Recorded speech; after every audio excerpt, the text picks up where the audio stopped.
No, but I was here just for Queen's shenanigans and all that. Okay.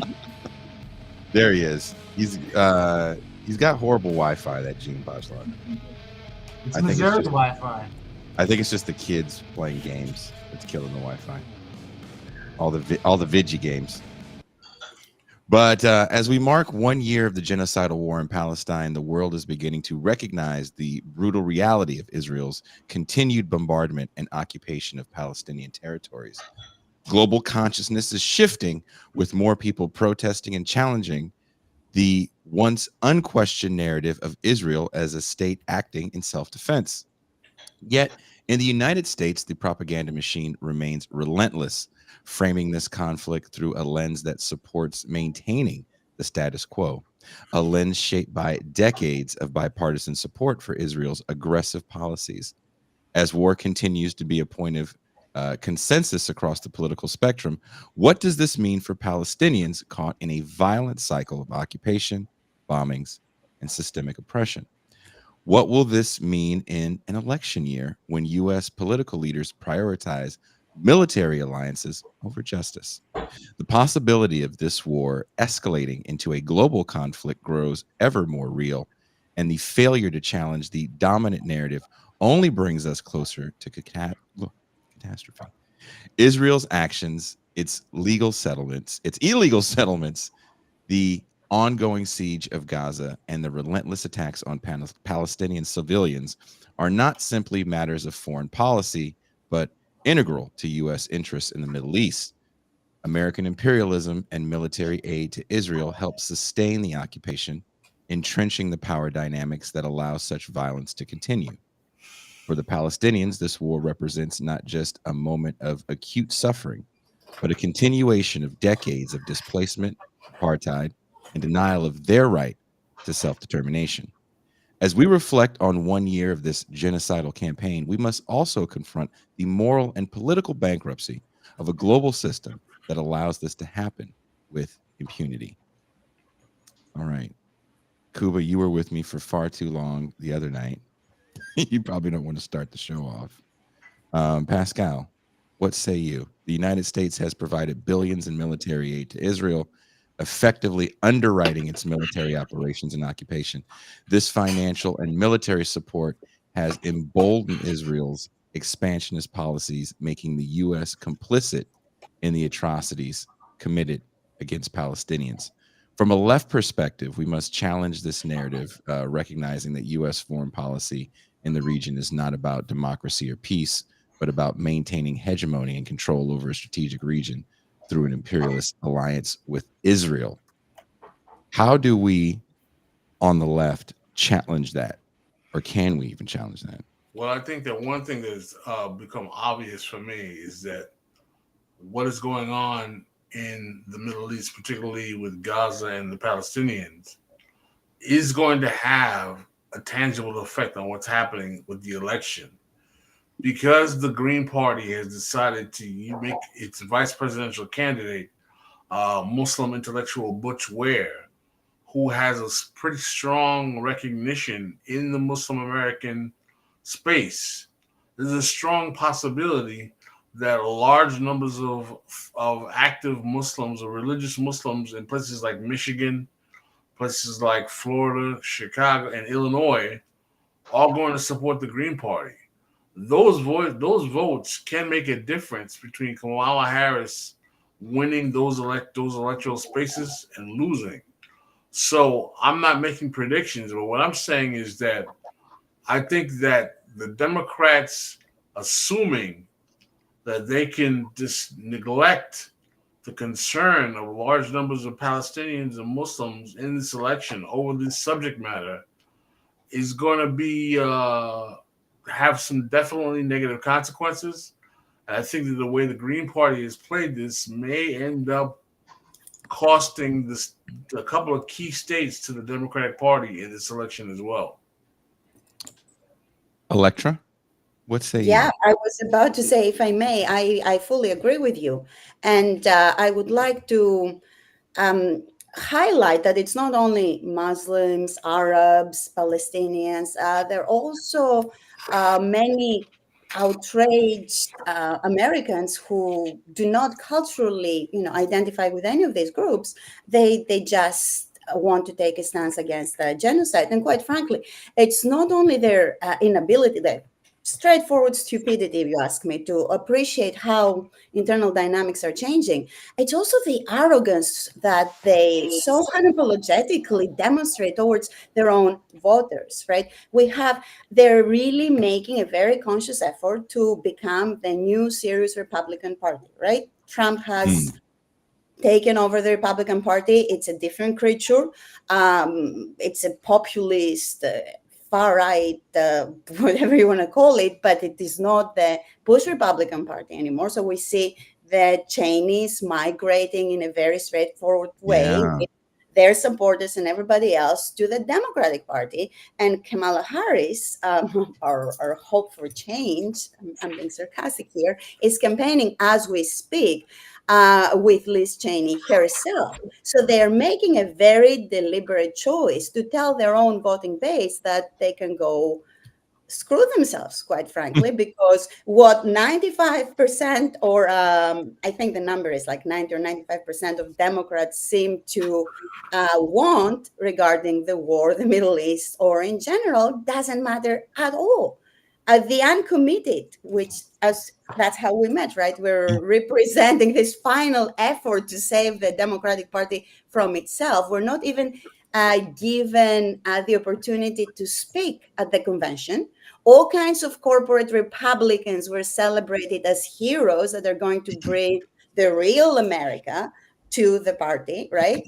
And unapologetically so, we have Kamala Harris herself campaigning with Liz Cheney, who is telling good Republicans that this should be their choice as a Republican, that the Democratic Party represents the Republican values, whereas Donald Trump is a populist thug.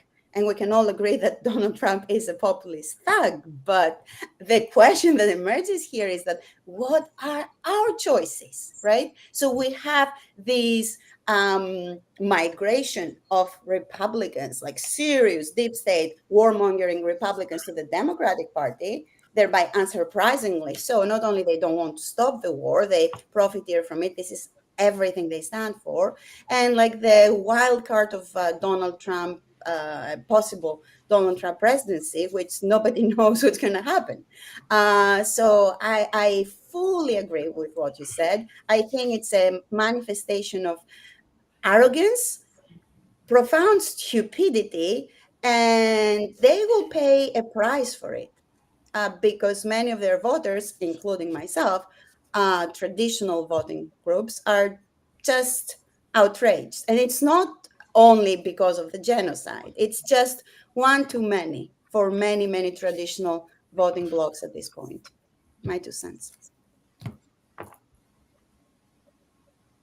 Jason, are you calling on me to answer some questions right Yeah, now? I'm putting you in the is if this is Hollywood Squares, then the Hollywood camera's on you. Squares. Gotcha. Yeah. So the Well, camera's on to obviously this conflict is going to have an effect on the American election in some way or another, whether directly, as Pascal and Electra pointed out, turning off certain voting blocs, but also indirectly in terms of how it is driving a broader realignment in the amongst the American political elite. I think the observation that you're seeing a lot of these Republicans from the Bush era migrating across to the Democratic Party, I don't think that is particularly a new development. We've been seeing that since 2016. Basically, you have the liquidation of the Trump, wing of the party, took over the party and ousted the kind of professional cadre of the Republican Party, the consultant class, the establishment, deep state people, and a lot of those people have found a home in the Democratic Party, and that's going to have implications. But in terms of the conflict, if we look regionally, this conflict is there is no kind of end point for this conflict.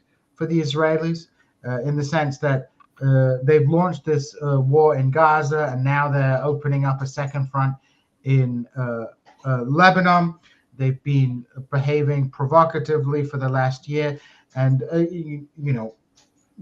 what I mean by this specifically is, you have, for example, the violation of diplomatic norms. I don't have any particular love for the Iranian government or for the Syrian government, but when you bomb a consul in Syria, that is a kind of violation of the kind of fundamental basis of international law, and so you've had this like ongoing destabilization. Now, my conspiracy theory, as it were, is that what we're seeing probably at the moment behind the scenes is a repeat of what happened in 1968. I think that probably the Israeli government is in communications with the Trump campaign. I mean, it obviously is in communications, but I think, the Trump campaign is perhaps saying, like, don't end this conflict until we're elected, right? And I think that one of the reasons let's put it this way. Even if you say, look, after November the 7th, Israel was going to cross into Gaza, that's was going to happen. And I can understand that perspective. You have an attack, what do you expect a state to do? A state will respond in a particular way. But, there have been numerous off-ramps, especially in November last year when there was the opportunity for a peace, some kind of a negotiated peace and ceasefire. The Israelis didn't go for it. And instead, we've been seeing this war being sustained. Now, I think in the short term, this is perhaps, and again, this is my conspiracy theory about it. I think that the Israelis are hoping to undermine the Democratic Party and have them lose an election and have a Trump administration that is going to be more favorable to the kind of outcomes that they're looking for. And then I think in a broader perspective, I think what people have to understand what I understand by the Israeli policy is that the truth is the Israelis don't believe in that peace is possible, and they don't even believe that peace is a kind of good thing to have anyway. I think the Israeli policy at the moment is based on a kind of escalating violence, based on this doctrine of mowing the lawn, that they will impose enormous cost of violence on Palestinians and neighboring Arab countries that will buy them X amount of time of peace until the next crisis blows up, in which case I think they believe, well, then we will just exercise another wing of violence. In the short and medium term, I think this is actually a sustainable policy for the Israelis. The reason I say it's sustainable is because for example, if you compare it to South Africa, the demographic balance in Israel-Palestine is not so overwhelmingly in favor of one side. White people, I think, made 10%, 12% of the South African population.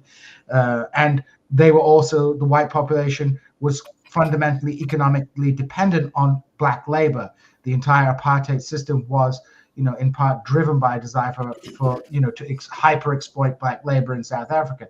In Israel, there's a kind of different dynamic. They want the land without the Palestinians, and the demographic balance is, they have enough people to kind of maintain that occupation in the short and medium term. Secondly, at least in the short and medium term, they have the undying support of the Western powers. So I think for the Israelis, this is what they see as being a sustainable policy, that there will be these periodic flare-ups.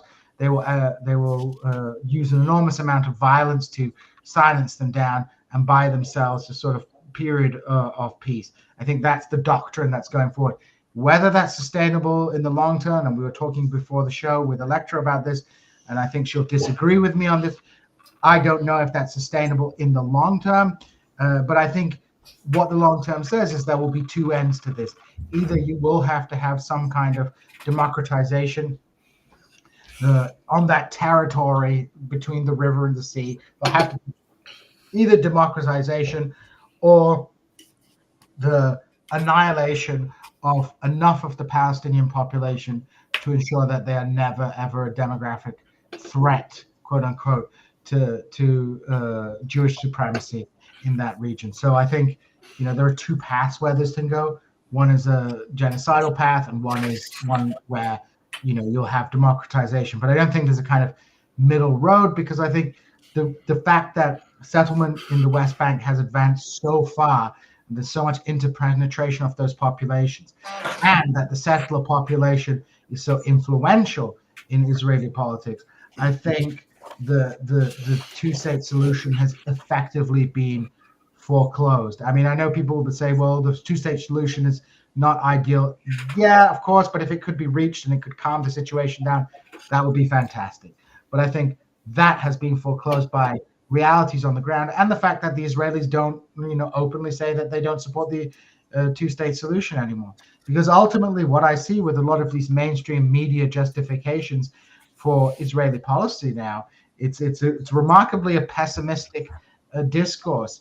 There was the interview with Ta-Nehisi Coates the other day on CBS morning show, where the questioner was criticizing Ta-Nehisi Coates for his comparison of Israel to Jim Crow America and apartheid. But ultimately his argument came down to yes, but have you considered that the Palestinians deserve to live under occupation and apartheid? So that is kind of that's kind of my perspective on this. Short to medium term, it looks pretty grim. Long term, who even knows? But I would be wary of predicting the future. Brother Varn? Oh, there's a lot to talk about here. I was thinking about the situation in 2006 with Lebanon and the U.S. actions there versus now. In 2006, in the Lebanon War, Bolton held out the blocking of a call for a ceasefire for a month. Then he blamed the Israelis' failure to remove Hezbollah threats for eventually supporting the ceasefire. Now, of course, he had to put it in bellicose neoconservative framework. That's Bolton's deal. He's probably one of the worst one of them. But when we look at what they actually did, the current Biden-Harris administration is actually maintaining something to the right on foreign policy of the Bush administration. And the question is why? Because that's something that I think we have to deal with the electoral dynamics of the United States a little bit more than the Democrats might lose, because, yeah, they might. It's a toss-up. The treatment of the Palestinians, plus some smart moving by the Greens, may cost them some key areas. It won't get the Greens even 5% of the U.S. vote. I'm willing to stake money on that, but it could, be a spoiler. And before people think that this means that I'm endorsing the Democrats, they deserve to be spoiled. My thinking about this, though, about why it doesn't seem to matter, is that the other alternative is actually closer to the Netanyahu government than even the Biden-Harris administration is. So that dynamic is something. When we say we don't know what Trump's going to do, we have a good idea what he's going to do on Gaza. We don't know what he's going to do on other geopolitical issues, and the invoking of the Iranians actually produces a double bind for the Trump administration. On one hand, Trump wants to ease ties with Russia, which Iranians are a longstanding ally. On the other hand, Trump seems to really have it out for the Iranians. So there's a lot of geopolitical betting on all sides about how different demographics are captured. There is nowhere for them to go. Now, I have no idea how long. We talk about the situation in the Levant, and there's other mitigating factors we have to look at. Mohammed bin Salman, which desperately wants to normalize relationships with Israel, has finally backed off and is actually making something that I would have never predicted in my life, some concessionary olive branches to Iran, which that is a really big game changer in a lot of ways, as well as saying that that even though he wants to normalize relations with Israel, he cannot do so until there is a recognized Palestinian state. So there's a lot of different dynamics going on in the region. I mean, we've seen Israel expand into Syria and do what, like, feel like half the countries in the region are doing, which is use Syria as a bond pincushion. If we can go over the number of bombings that have happened in Syria since 2013, it's actually kind of astronomical. So there's a lot to see about the destabilization of the region. One thing we're going to need to watch for: how long are U.S. bases in Iraq going to be safe? Like when are we going to see more active attacks on the bases in the area? That might push opinion in a different way. There's a lot of volatility here, but I will say, like, one thing that I've thought about a lot when we talk about the U.S. response to it. I've gone through my trilemma of the Biden administration's talk about de-escalating. They're either lying, which a political article last week indicates they are. They're lying about it, or they're lying about it because they're afraid that they actually couldn't do it anyway. Like that, even though there's no way in the long run for the U.S. For the Israel to survive this without U.S. support. In the short run, Netanyahu may be playing games in a way that he would ignore the U.S. imperative, even if they did slow down munitions shipments. I don't know that. That actually seems like a wild card, but it has actually occurred to me that might be part of what they're at least afraid of. Or they're incredibly incompetent. But I'll be honest with you, their continuances of shipping the amount of munitions they are to Israel means that the incompetence would have to be pretty delusional for that to be the answer. So we can pretty much scratch that one off. We put the second answer as more likely, so it leaves us with the first one, that they're most likely lying. And I think it's pretty obvious to everyone else. The question is, however, is any other major power willing to put real stakes in the game? Not symbolic, not rhetorical, actual stakes. The expansion of things with Iran does actually make that seemingly possible.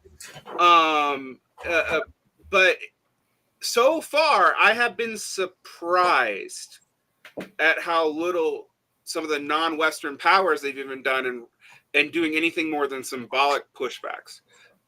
There's probably reasons for that have to do with technological and weapons systems integration between Israel and some of these other great powers. But I can't imagine that they're actually that important to risk delegitimacy, which in all cases, there is a threat of delegitimization. Even in the U.S., I mean, this is one of the few times we've seen I can't think of a time where both on the center right and the center left, not just the far left, I've seen pretty deep sympathies towards Palestinians in America. Now, are they deep enough for anyone to vote on it outside of those particular areas that we're talking about earlier in Michigan and Dearborn and whatnot? I don't know. And that seems to be the Democratic Party's gambit here. But it does seem like it's an ever-evolving situation that's very shitty. We haven't mentioned the elephant in the room. We're all waiting on bated breath on what Bibi Netanyahu's or whatever government they have, it's not the work cabinet anymore,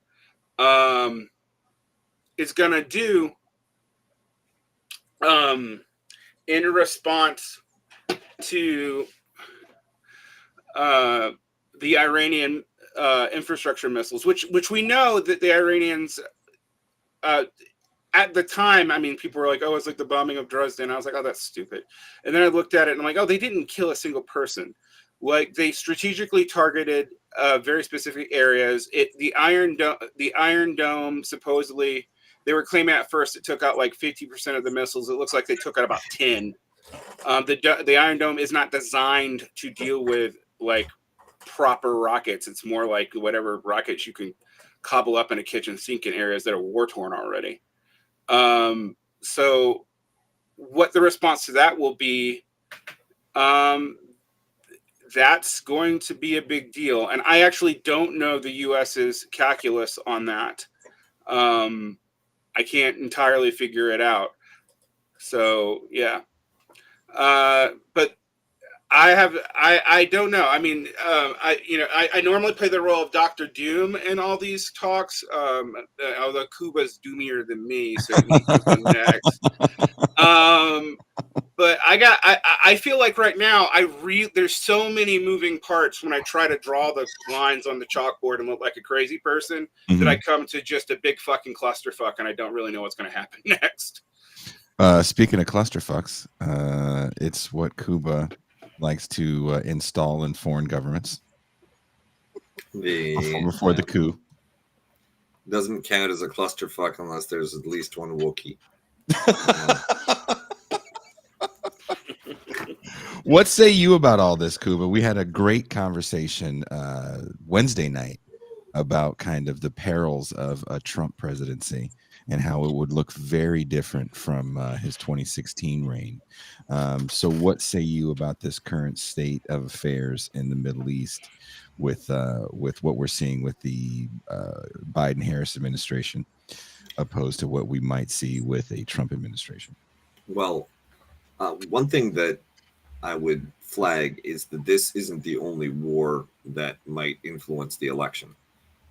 The conflict in the Ukraine is ongoing, yes, and there's a substantial Polish population in Pennsylvania that would, I think, under typical circumstances, be happy to give Trump more serious look as a candidate. But when it comes to Russian aggression in the Polish near abroad,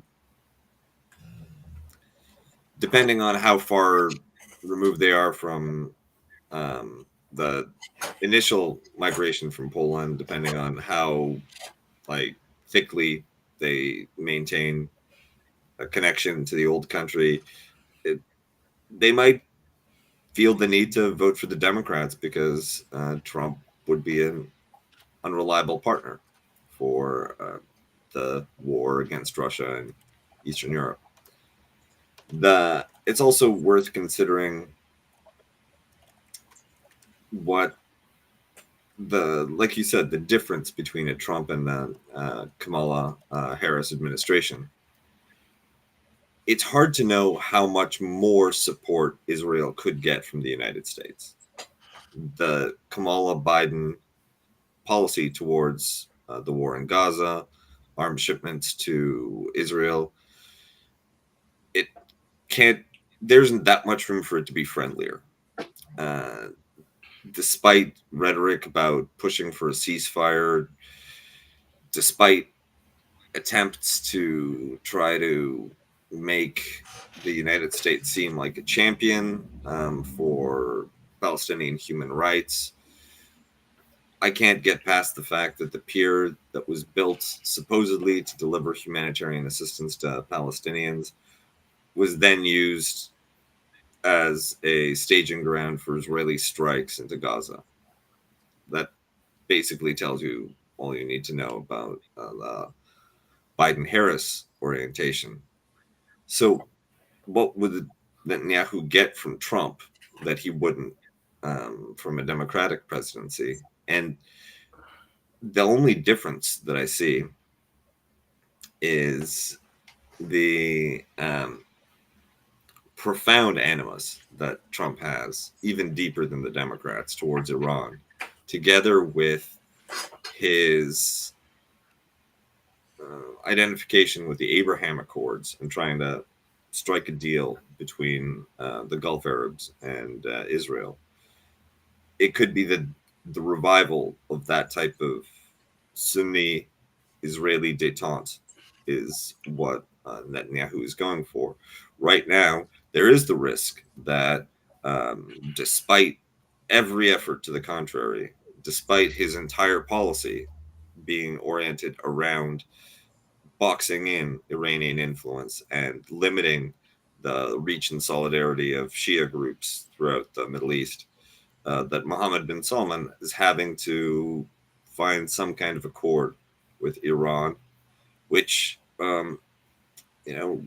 increases the leverage of countries like China that can play that broker role that the United States is no longer able to. Electra, you had something you wanted to add? I have many things I would like to add Oh. because there are many very interesting points right here, and I don't know how to unpack them all. But let me start with like the regional dynamic. I feel like we have a little bit of a top-down approach to everything. And as if I may share something slightly irrelevant, superficially so, I'm a historian of the 19th century, right? And I'm trying to explain revolutions and nationalism in the 19th century and early 20th century. Aside from like the socioeconomic and military dynamic and all that, how come that the Greek Revolution was successful, or that the United States, the European alliance at the time decided to support it in the 1820s and 1830s. And I feel that it's a little illogical, unfair, and conceptually problematic on our end to completely disregard public opinion in the regions that are directly affected by this mayhem. And we're not only talking about the genocide in Gaza, we're talking about the symbolism of it all, and also Israel's overt position that they deserve to expand over Lebanon, Syria, perhaps, and the type of far right nationalistic, expansive arrogance that does not seem to be all that strategic to me anymore, Jean. And I have been following very few Israeli analysts who still oppose the war. And I think they make a very good point, right? Israel does not seem to have a strategy. It is overwhelmed by emotion. And this is a recipe for disaster, according to me, for Israel as well in the long term. But as far as the broader region and the international community is concerned, we have to take into account what has happened in the past 9 months. Israel went from being, the all celebrated only democracy in the Middle East, right? This is how it was presented to the people, and most people don't have a clear idea as to what's happening over there. And by people, I mean in the US or Western Europe, etc.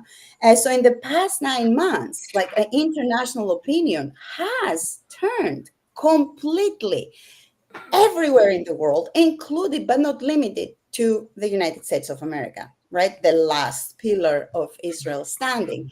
Within the Jewish American community, we really have to start paying attention how American Jews feel about all this, especially among the youth, and the unprecedented, really,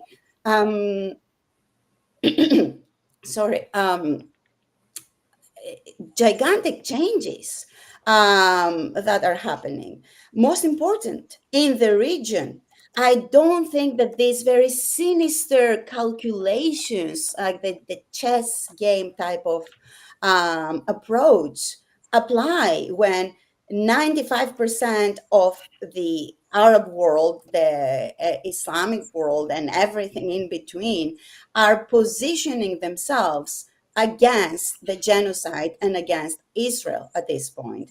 Even an autocracy like Saudi Arabia have to take this into account. And this is why we see unprecedented developments, such as what's happening in Qatar, right? With Iran having this meeting in Qatar and then going to Lebanon during the bombings, and they're celebrated for their resilience and defiance. And all of a sudden, we have objectively autocratic religious theocracies, bad actors by all understandings of human rights and international law, demonstrating a much better understanding of how international law works and how important public opinion matters.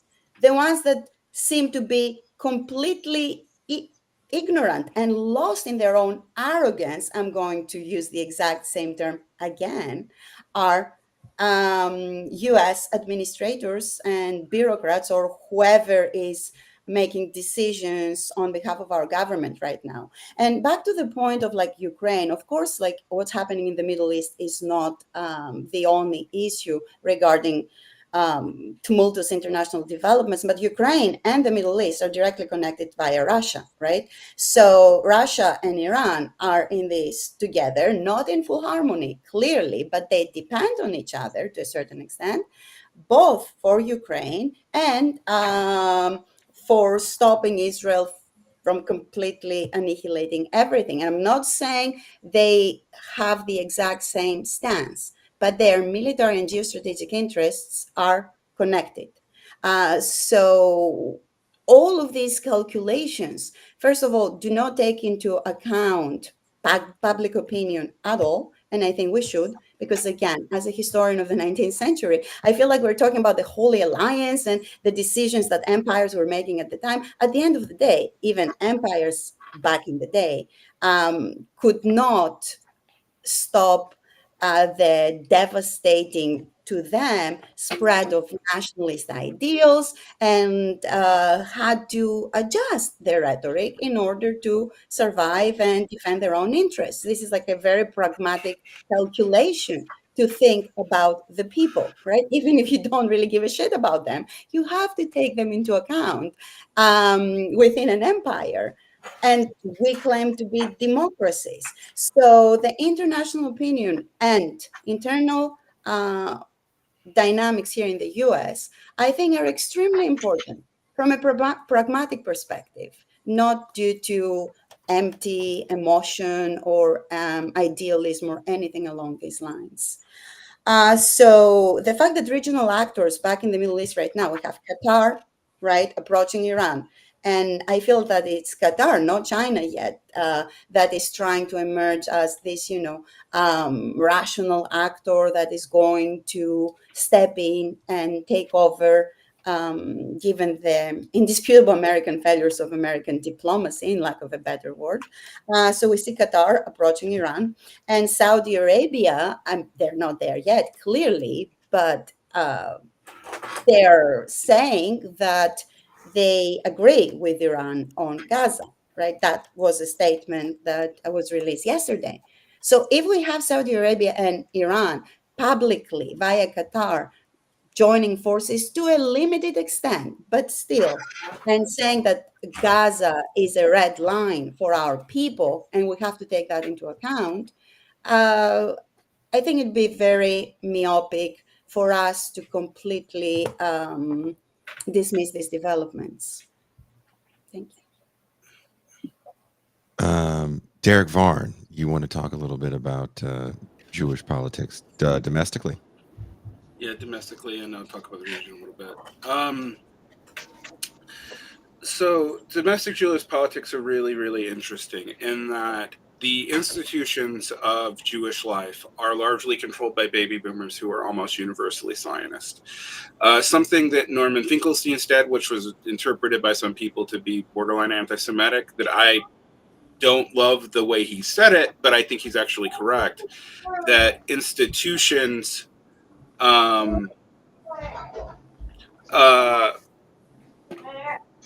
power dynamics in the Jewish community actually do not reflect popular Jewish opinion. And you see this actually a lot in like leaders of a lot of these protests at elite universities a few months back. A lot of them were Jewish.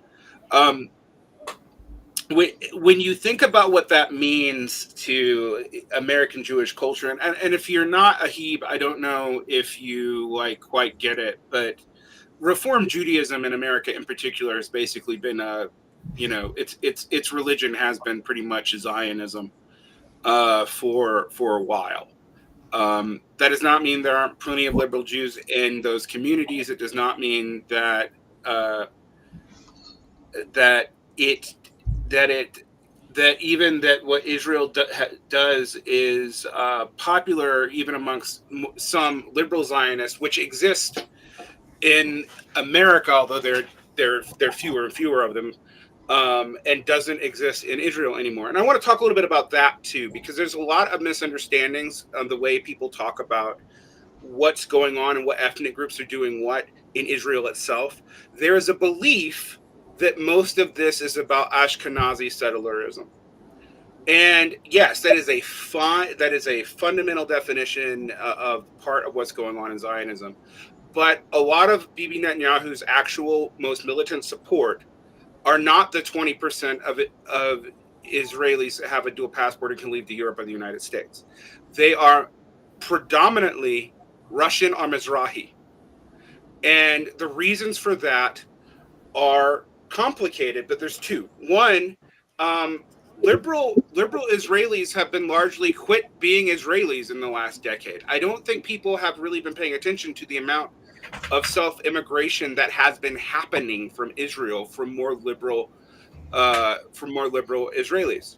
There's been a lot of people returning to the U.S. and to Germany. In fact, I remember reading articles even before any of this happened about people returning to Germany due to the right-wing nature of Israeli politics. Two, the Mizrahi community, given that so much of it comes from Yemen, Iraq, and Egypt, and other places that where Jewish communities were well integrated with Muslim communities for hundreds of years, and then the Balfour Agreement totally fucked that up. A lot of them see this as existential. And that's where some of their irrationality seems to be coming from. And I do think that has to be dealt with more than most of the people I hear talking about the situation internally want to deal with, because what it does mean is there's not going to be a large amount of people who just desettlerize themselves and go somewhere else, because it is zero sum in this case. At least in the minds of a lot of the right-wing Israeli support. But what we've seen is basically the Israeli left is dead in a true sense. I mean, like they've either gone, there's fewer and fewer of them. Other people who were more sympathetic to labor and labor's policies towards the Palestinians historically aren't a whole lot better. It's a truly ugly scenario there. In the larger region, I do think when we get into the tensions about public opinion, I've been thinking a lot about public opinion in these empires in the 19th century, and I do wonder, in a very real way, and maybe I'll turn this over to someone like Kuba to speak to, because he's more of the military guy than I am, but how much the difference in the perceived technical superiority of these militaries affects people's willingness to bend to popular opinion, particularly after the stalling of the Arab Spring. I really do wonder about that, because in the 19th century, a protest proved that you could field an army with musketeers, and the government had slightly better arms, but not a lot. You know, they had giant cannons, they had tanks, maybe towards the end of that, but you're still dealing with, like, at the beginning of the 19th century, you're dealing with cavalry versus infantry. And cavalry has an advantage, but if you got enough infantry, that advantage goes away. When you start dealing with cluster bombs, things are harder to parse out. Now, however, that can lead people to underestimate, popular supported militia forces. The great example of that is the Houthis and Hezbollah in the prior 2 decades. So I don't want to underestimate that. I probably don't take as hard of a line as some other people here, but I don't think we know how this goes, and I do wonder if the leaders in these countries know how this goes either.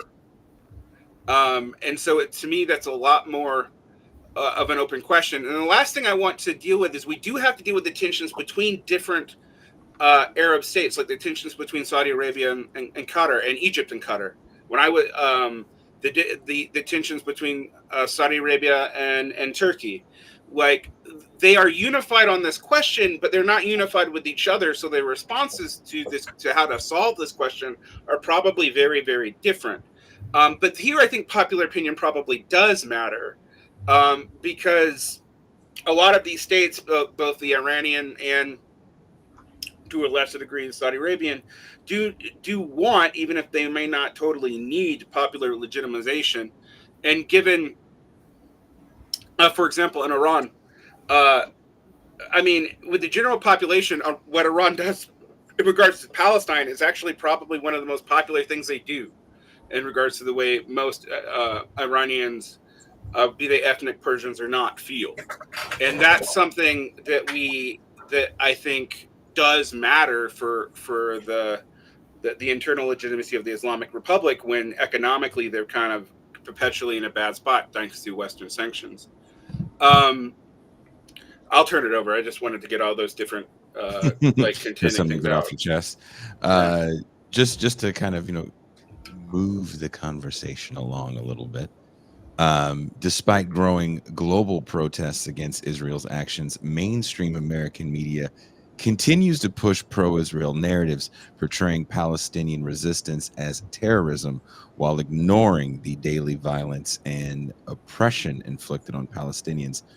How can we break through this propaganda to build a movement that holds Israel accountable for its war crimes and pressures the U.S. to end its unconditional support? I'll start with you, Brother Robert. Yeah, I'd like to address this, particularly connected to Elitra's comment about the mass population, and we've been talking on our show a couple of times with scholars talking about what is the actual effect in this current age of movement politics on the capacity to change foreign policy or financial institutions. And our good friend of the show, as who wrote his paper, Derek. What's the brother's name? Jason. Which one? Who on movement politics, the lack of capacity of movement politics to white guy, black guy, white guy. Yeah, Derek Besner. Okay, yeah, Besner, Danny. Danny Besner. Besner's theory is that the capacity of movement politics to change things on the global level in terms of foreign policy or financial services policy or financial policy for the West is over pretty much, and is not coming back. And what he means by movement politics, he's talking about the capacity of a large scale of movements like we had in the 60s to come back again. But I had a problem believing that, but I also realized that the ideological superstructure of American media and capitalist ideological formation mechanisms, academia, higher education, banking, finance, where the professional managerial class is based, all of those institutions are premised on protecting the Zionist narrative. And as much as they may be willing to clash like people like students or activists, I really wonder the capacity of activists and students to overcome the overall ideological capacity of Zionist individual institutions to manipulate the zeitgeist amongst the people. So I'd like to to answer to that. Like, how is this going to be done exactly? And I'd like to Kuba to actually follow up as well. No, thank you. I mean, all these are valid points. Let me just clarify that I wasn't talking only about public opinion in the so-called West, right, in the US and Western Northern Europe. I was also talking about public opinion in the Middle East, like among the different regions. That my argument was that even a religious autocracy such as Saudi Arabia needs to take into account the fact that 99% of their people consider the people they claim to represent, Muslims, Arabs, right? See the issue of Gaza at this point as non negotiable, right? So it is about time for us to start appreciating that other regions matter as well.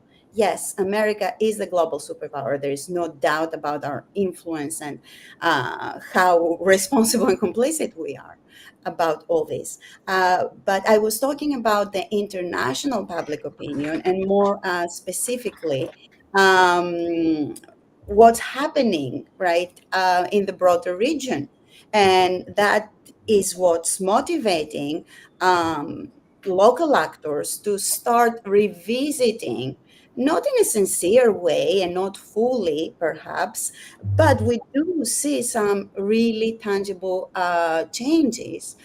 That's what's inspiring them, right? Saudi Arabia, the leadership clearly does not care at all about Gaza, but 99% of Muslims, Arabs, do care about it terribly. So they do have to take that into account.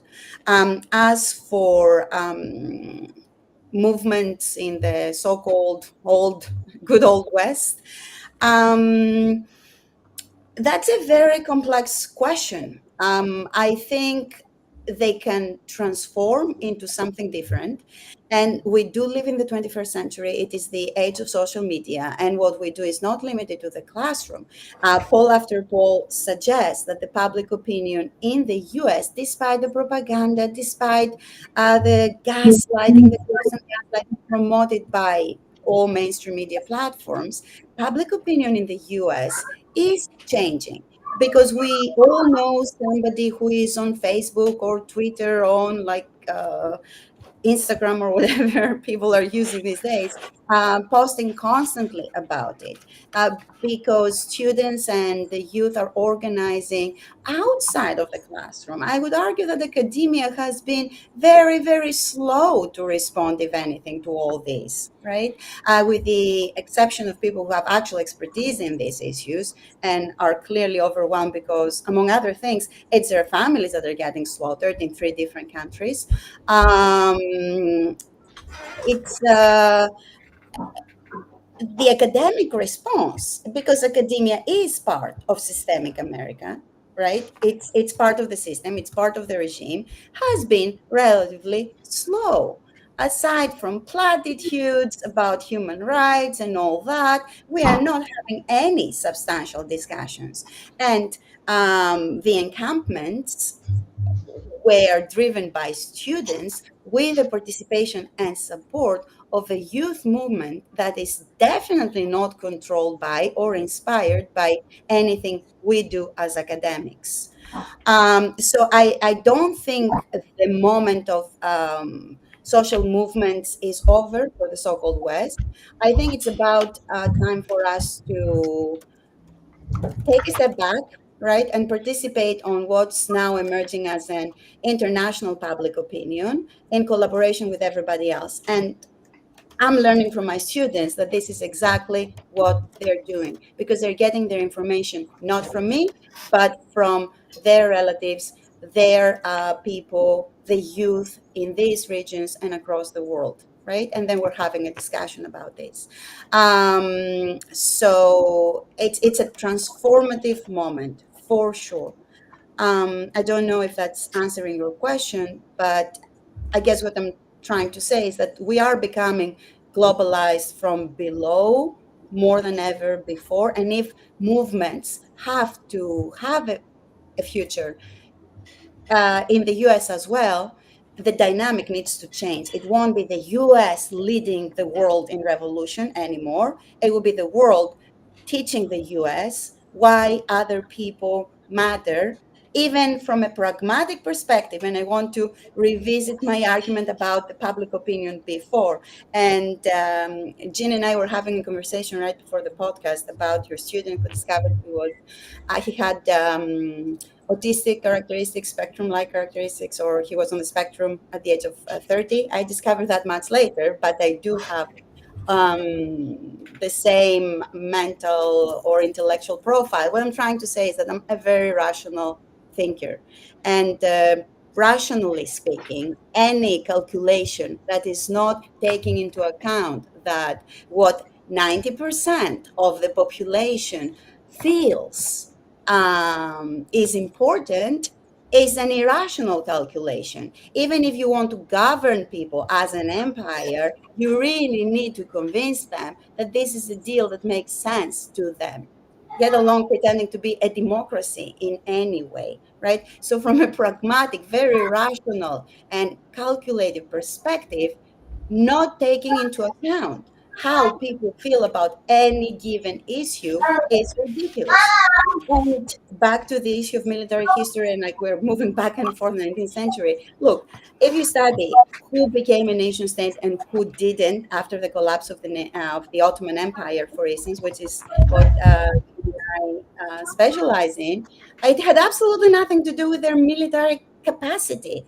The Greeks had zero military capacity compared to everybody else, and yet it was their national revolution that led to the establishment of independent state, right, in the 1830s, because Europe, for all kinds of reasons, decided to offer support, and that had much to do with public opinion. So, whom did they decide to support according to their own introvert, cultural racism, etc.? Is an entirely different discussion and an interesting one to have. But whom their people wanted to support was important to these dynasties, and this is what, at the end of the day, decided which nation states would be sanctioned by the then international community and which weren't. Fast forward to the 21st century, we have to appreciate that Palestine has already won this war. The international opinion is accepting that. Palestine is a symbol.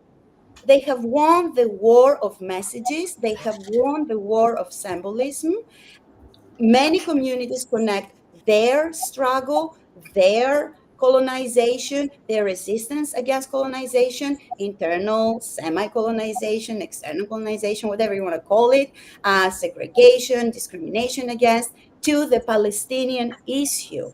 So winning the war of information in the 21st century is half the battle. And disregarding that is, quite frankly, not a very rational choice, I would argue.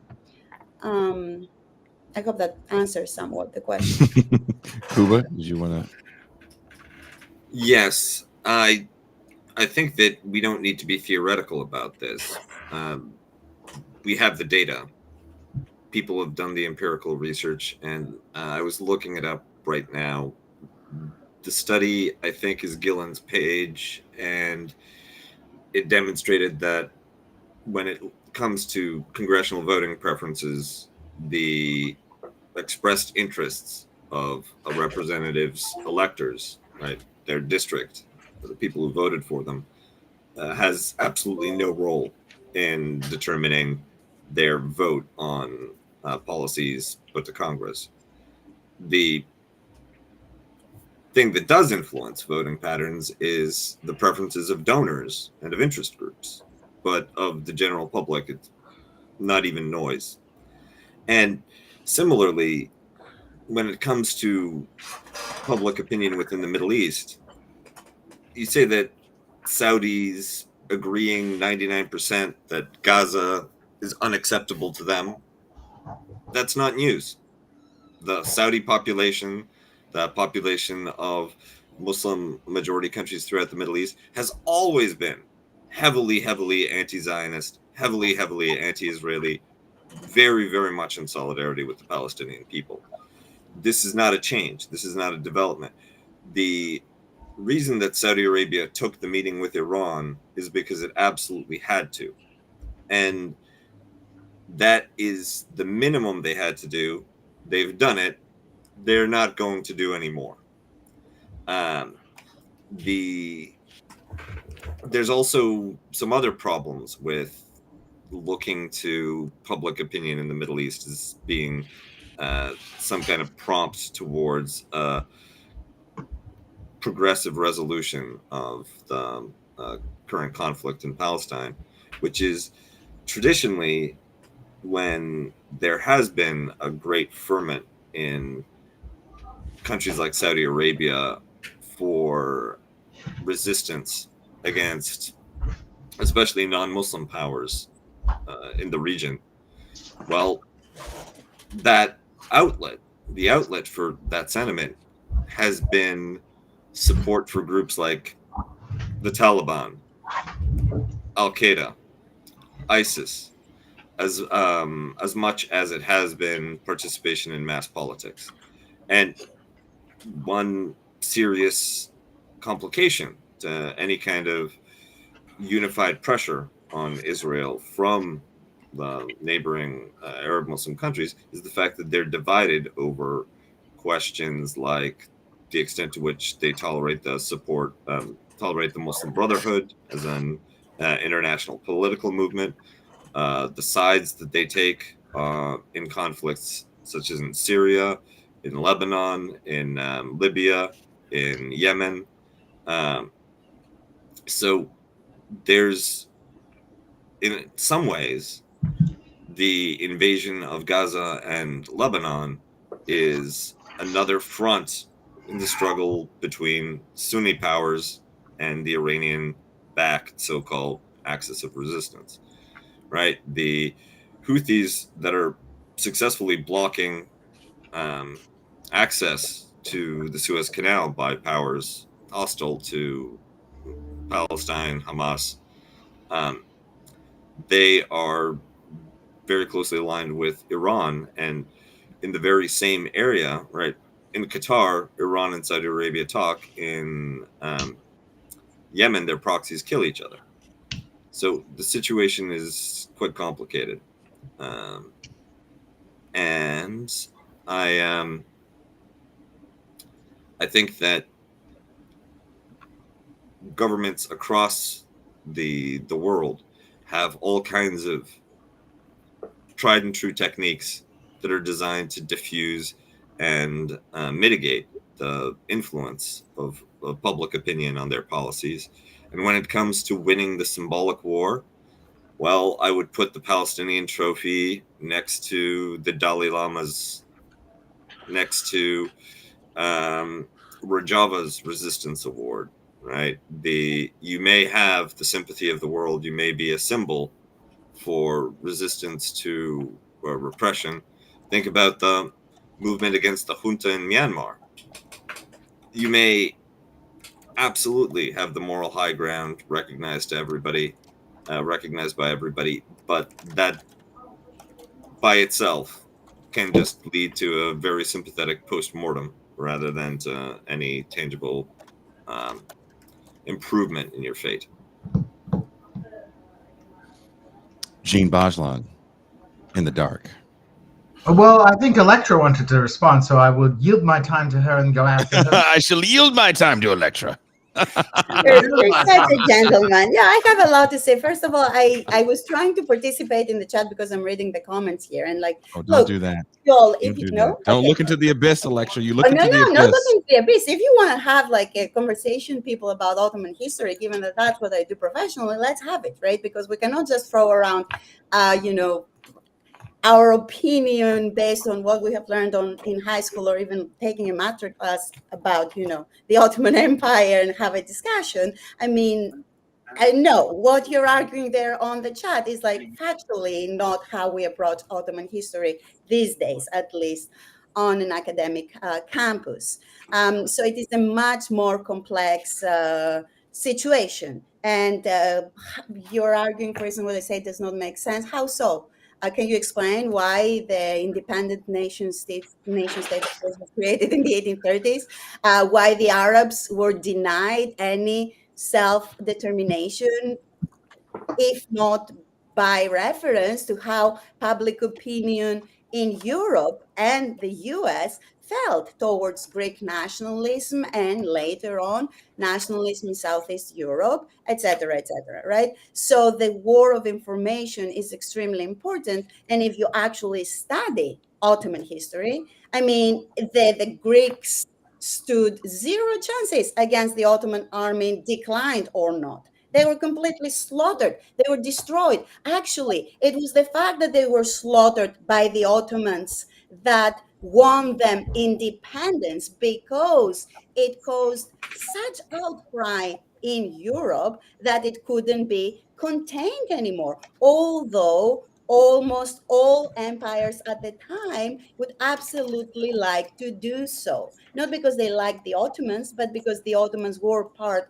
of the status quo, right? So we cannot just throw arguments around without having a conversation based on the facts. But this is slightly irrelevant. You have to accept that what I'm saying is based on my expertise, which is precisely what I said. Now, regarding the facts, yes, the argument that the government or any administration does not care at all about the people is, of course, right. I fully agree on that. I'm not. Let me clarify. It's my fault, perhaps, that I wasn't very clear about what I was saying. I don't argue that the Democrats care at all, or anybody else, about us versus the donors or whomever is controlling them. I fully agree with your cynicism there. What I was trying to argue is that in the long term, this is a stupid calculation that will cause them the election. And when it will start causing them elections and very real losses in power, then they will start taking that into account as well. So on our end, if we are to talk about how are we, the people, right, going to go about this is precisely the message that we should start giving them at some point. Not because they care, not because they take into consideration what the people say. They start taking into consideration what the people say only when they start losing elections, right? It's 100% a pragmatic calculation based on selfish interests. But because they're stupid enough to completely ignore that short term, this usually materializes long term.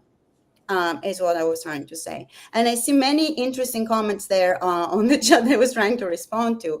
But we cannot have a serious conversation about the 19th century unless we all have access to the same sources and we know what it is that we are referring to. Okay, so for now, you have to take that as an argument that is supported by academic research, that ideology and the war of information had much to do with the success of national movements in the 19th century and beyond. And fast forward to the 21st century, I think, given how much more central global communications and international communications and social media and all that have become in informing public opinion, not taking that into account is an omission. And Jim, thank you so much. The floor is yours. Hi. Hi. Uh-oh. Ellie? Whoa, he's got his you got your clothes on. You're ready to go He's got his cause clothes- some he's trouble. got his clothes- he's got his- he wanted to come and say hi to Jason Miles. Hi, living Zol. Where are you going today, Zol? What is on your agenda for today? I do like my shirt. It's a Halloween shirt. I do like. Does your shirt glow in the dark? Let me He's gonna go check that out right now. He's gonna go under a cover and think. So I guess there's a lot of things that we need to cover on here. So I would, in terms of the question of public opinion and foreign policy, I think there's a kind of interesting dynamic in there. So in some ways, there's a lot of data to talk about. It does not glow in the dark. Okay, thank you, Zol. Thank you, Zol. There is a lot of data that shows that at least in recent times, the influence of public opinion on foreign policy and on just general policy is taken in democratic countries, quote unquote democratic countries, liberal democratic countries, whatever you want to call them. Public opinion is less and less important. And we don't need to even look at foreign policy for this. We can look at domestic policy. Cuba mentioned this report earlier on, where they checked public opinions, policy preferences, and what preferences were actually engaged in by governments. And obviously, the conclusion was that what the public wants in general doesn't really matter.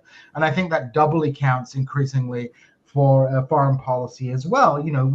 We have an enormous amount of war exhaustion in this country, not just about Israel, Palestine, but about the war on terror, the war in Afghanistan. That there was a lot of fatigue about that before that ended. American deployments around the world. We're seeing this not just on the kind of the left, but also on the right as well. There's a kind of war weariness in the country, but yet the United States obviously continues with its imperial policies. We see this in Britain. Look at the Labour government. You look at the Labour government and the coming to power, and then immediately adopting a set of policies that people don't like and people don't want. People don't want to take away the winter fuel allowances. So public opinion, on one hand, doesn't matter in shaping policies, but every so often, I think you do have like a kind of inculcate kind of anger at the system. Lectures in the chat pointing out, Brexit, Trump being elected, etc., etc. But what's remarkable, for example, Trump as a populist coming into power with these populist policies, once in power, ended up being kind of tainted by the system and passing a whole load of policies which any Republican would have passed. I mean, we see this with Meloni in Italy, coming to power as this kind of outsider, but then eventually being tamed by the system and, rallying behind the general political cause. So the kind of the amorphous deep states, quote, blob does manage to assimilate a lot of these populist challenges as well. So when we look at, now where public opinion does matter, I think actually perhaps ironically is perhaps more in many of these autocratic countries in the Middle East, whereby you don't have democratic representation. So these regimes, in order to shore up their political legitimacy, latch on to issues where there is a lot of popularity. So one of the things about the axis of resistance that I quote unquote axis of resistance is that whether their support for Palestinian is coming deep from their heart or is kind of a cynical political calculation, it is a way and a method to ensure up their legitimacy in the absence of kind of meaningful democratic participation in the government. So you, in effect, kind of win people over with a kind of by appealing to their popular sentiments. But how far can this go in reality? I mean, we look at a place like Turkey where there's a lot of hostility towards Israel, some of it based in kind of the disgust at Gaza, some of it based in kind of good old-fashioned anti-Semitism. But the reality is, like as much as the Turkish government rails against Israel, they could stop this war by tomorrow by shutting off the petroleum supply from Azerbaijan, which they do not, right? So I think a lot of the time, many of these appeals become symbolic and they become tools for regimes to in the Middle East to shore up their internal legitimacy. But when push comes to shove, it's difficult for them to take any meaningful action. So will popular public opinion affect this issue in the long term? Maybe not. We'll see how things go.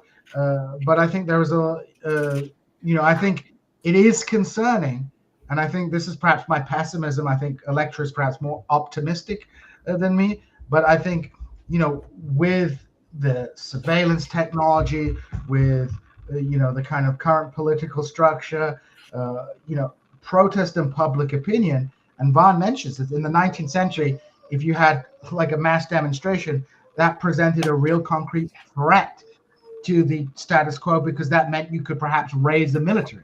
Whereas today, that the balance of power between the state and society is so much more in favor of the state. That's not just in military terms, but in terms of surveillance, technologies of control, and things like that. And the irony, of course, is that the laboratory for many of these authoritarian technologies is Israel, which is deploying these technologies against the Palestinians, and then these are being imported back into the places like the United States to maintain social control. So I am very pessimistic that the old paradigm of public opinion and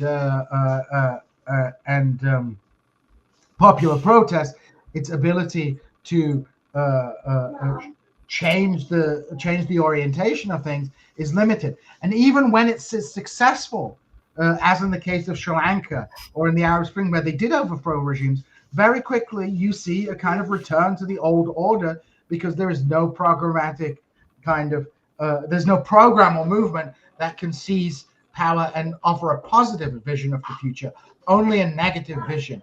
And I think that's like a very big issue that we need to come to terms with and come to face. And I'm a lot less sanguine about how changing global opinion about who the good guys or the bad guys are, because the reality is, for the majority of the world, it's always been that the Palestinians were the ones suffering and the ones who are the aggrieved party. It's only in Western Europe and in the United States that there's a kind of, oh, it's a complicated issue, or like overt pro-Israeli sentiment. So that's kind of my thoughts on this thing. I hear children. I know it's a little late for Electra and Jean. Are you guys available for a little bit longer? Yeah. Okay. Over the past year, Palestinians have endured brutal bombings, systemic displacement, and an international community that largely turns a blind eye to their suffering. Yet despite these unimaginable hardships, Palestinians continue to resist, asserting their right to self-determination and sovereignty. What role can international solidarity, particularly from left movements, play in supporting the Palestinian cause and amplifying their voices, if at all? Who wants to go? Anyone? I'll try to go. Okay.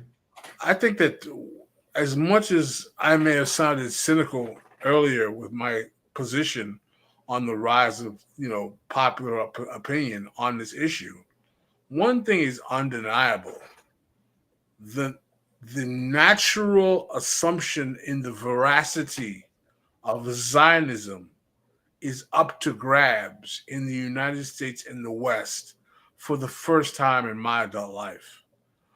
When I was a youth growing up in this country, it was assumed that the edicts of whatever Israel did went unchecked and unquestioned. And you just basically just grappled with it.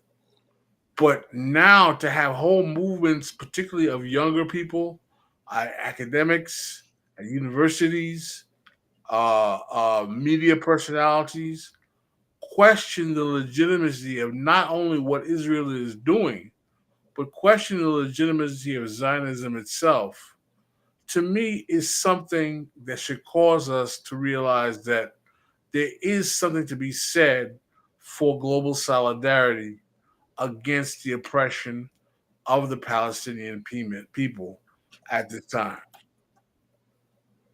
And that's all I have to say. Kuba. Well, I think that there's been some good points raised about the divergence between the level of coercive capacity, the organizational capacity, the threat that public protests and organized, dissatisfied mass population, the relative weakness of that compared to the resources that states have at their disposal now compared to the 19th century. And I'd say that we shouldn't forget about the Arab Spring in all of this.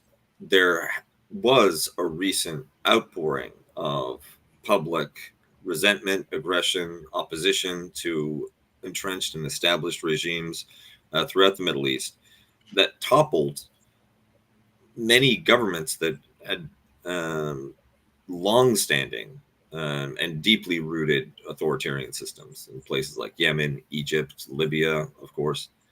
And nearly brought down Bashar al-Assad in Syria. And in all of those cases, you had a pretty close run of it. The conflict in Yemen, for instance, is ongoing. Same with Libya.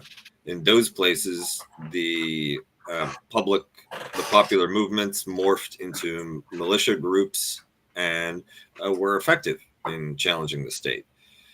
Also, they were effective in showing people how terrible and terrible and terrible it is to actually get what you want in terms of overthrowing your government if you don't have a plan for what comes afterwards.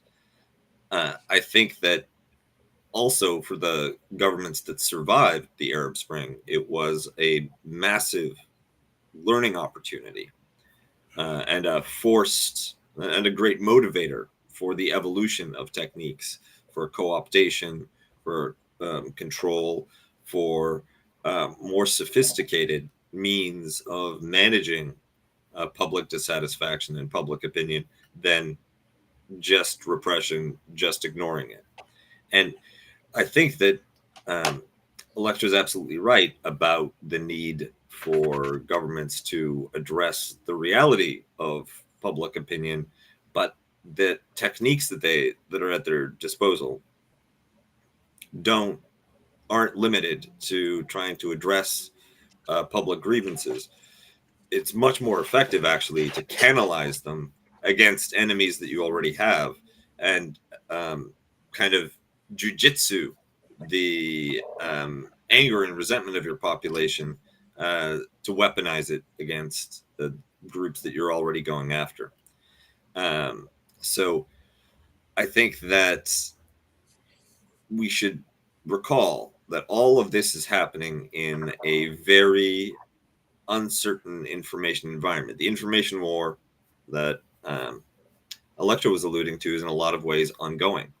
When you have Western governments talking about putting limitations and curbs on expression in order to combat disinformation, that's part of the information war. And that shows that there's an awareness from centers of authority, centers of state power, that they do have options, they can intervene, and that is far preferable to actually respecting people's opinions, respecting people's vote in the political process. Derek Varn. Yeah. There's a lot to say here. One, about national consolidations. I defer to Alexa's specialty on the Greeks, and I actually do admit that one is one that I find very fascinating because it goes very differently than, say, the consolidation of national identity in Italy and or Germany in the same time period, which was for many certain German ethnicities actually somewhat genocidal. The history of national consolidation is a bloody affair, and after the Shoah, a lot of the stuff put into the genocide accords were aimed at basically stopping national consolidation for pretty much anybody. And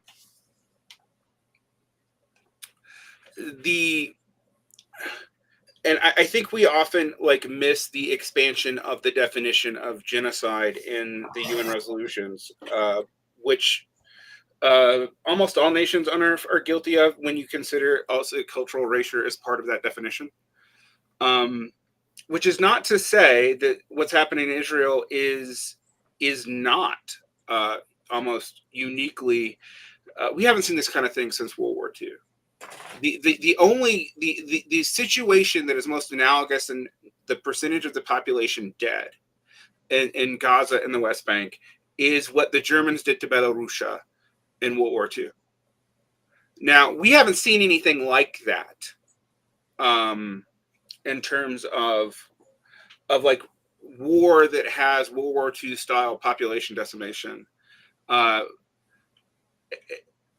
We haven't seen that since almost World War II. So yeah, the system's in decline, which is why you're seeing this. But it's also very hard to predict how any of this is going to play out. We've had many populist revolts and takeovers of government. They're almost all neutralized immediately.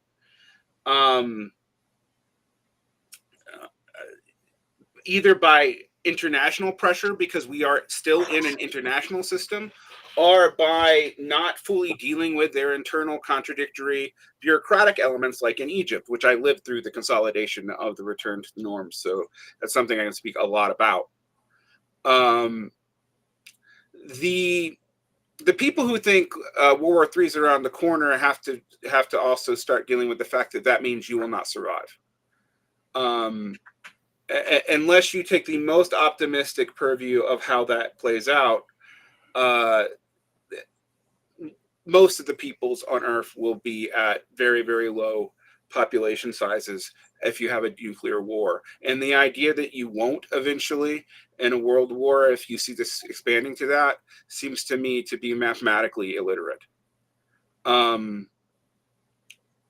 So the stakes here are high. The highness of the stakes actually is something that I think we need to sit with a little bit more,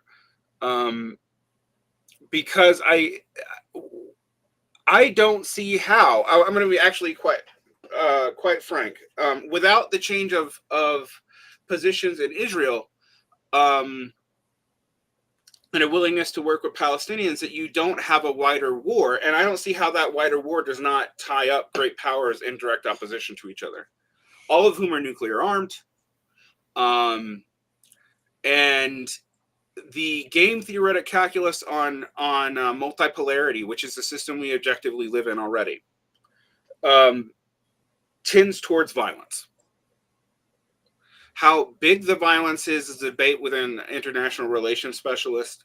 What kinds of ways these empires go at each other when you have a declining global imperial hegemon and you have several mini empires in the realms is also unknown. And the other thing that you have to factor in is the entire system of global capitalism, not just U.S. hegemony, is tied into this. So until you have something to replace that, you are dealing with a global decline with multiple powers operating from weaker economic grounds to do so, which definitely increases the potentiality for violence. But when we talk about this, we have to be quite serious that you either need a UN peacekeeping force that can go in with real teeth and settle this, or we have to admit that the way out of this is a regional war. And the way that regional war plays out, it's going to depend on how directly the great powers get involved. So we can tell ourselves a lot of things about the nature of democracy. I think the 19th century experiments are actually kind of being turned back. But I also think that we have to be quite direct here in looking at the fact that we are going to see a lot of stranger and stranger and stranger responses to this as all kinds of realignments happen. I don't see hardly anybody being able to reverse that unpopular opinion alone. And I don't think anyone here, including Lecter, is saying that. But we have to remind ourselves what these things mean when we say them. All right.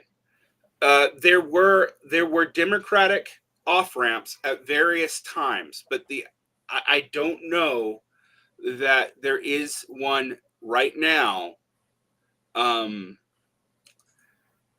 where one power is just going to unilaterally end this without the full possibility of war.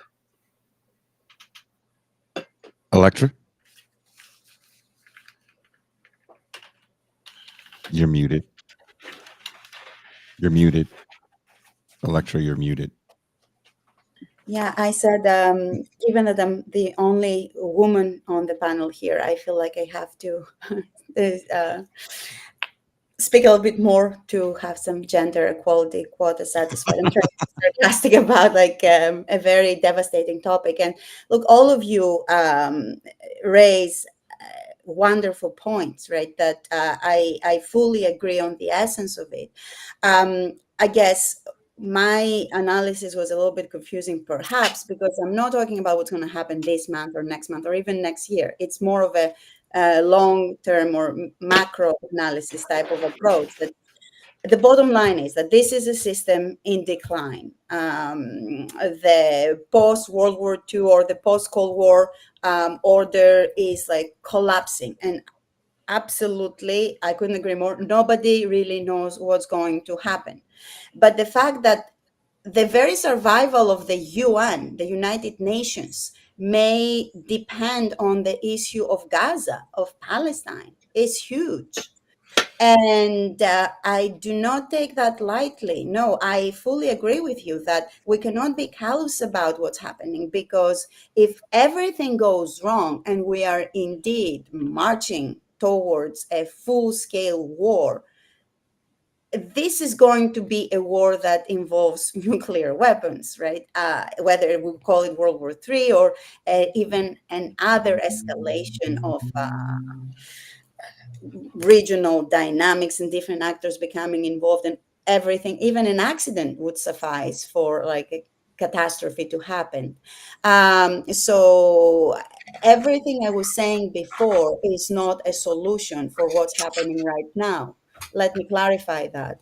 Um, in the long term, I think that for this international community or order, or the US as a global superpower, if you like, to survive, we really need to take into account like how important populism is and to use it accordingly. Let me say one thing. This is something the right wing does very well, right? Why is right wing populism so much more successful in having real results than left wing populism? I think it's important for all of us to start asking this question to ourselves, because some of it is, of course, that it is easier for establishments, that Cuba made an excellent point, it's easier for establishments to use right-wing populism, even if it's superficially turning against them. But I think a big part of it is also that we on the left have become a little too elitist. We don't really believe in anything other than a sinister analysis of I mean, I think you're talking about certain people, right? There's definitely certain no, people no, no, no, in no, our seriously. I circle would that shall include remain myself as well. nameless. I would You include know, myself as well into that really? group to a certain extent. I'm trying to overcome it. But there is something to be said about why is the left failing in terms of populism? Maybe because we don't believe in it. We don't believe in the people. We're too cynical, right? About our examination of the special interests and everything. Well, the right wing doesn't seem to have that problem. They push every crazy thing that comes to their mind, and they have such power of conviction that they somehow manage to see it through. So right now, we are faced with a truly existential moment for the US and the rest of the world, I would argue.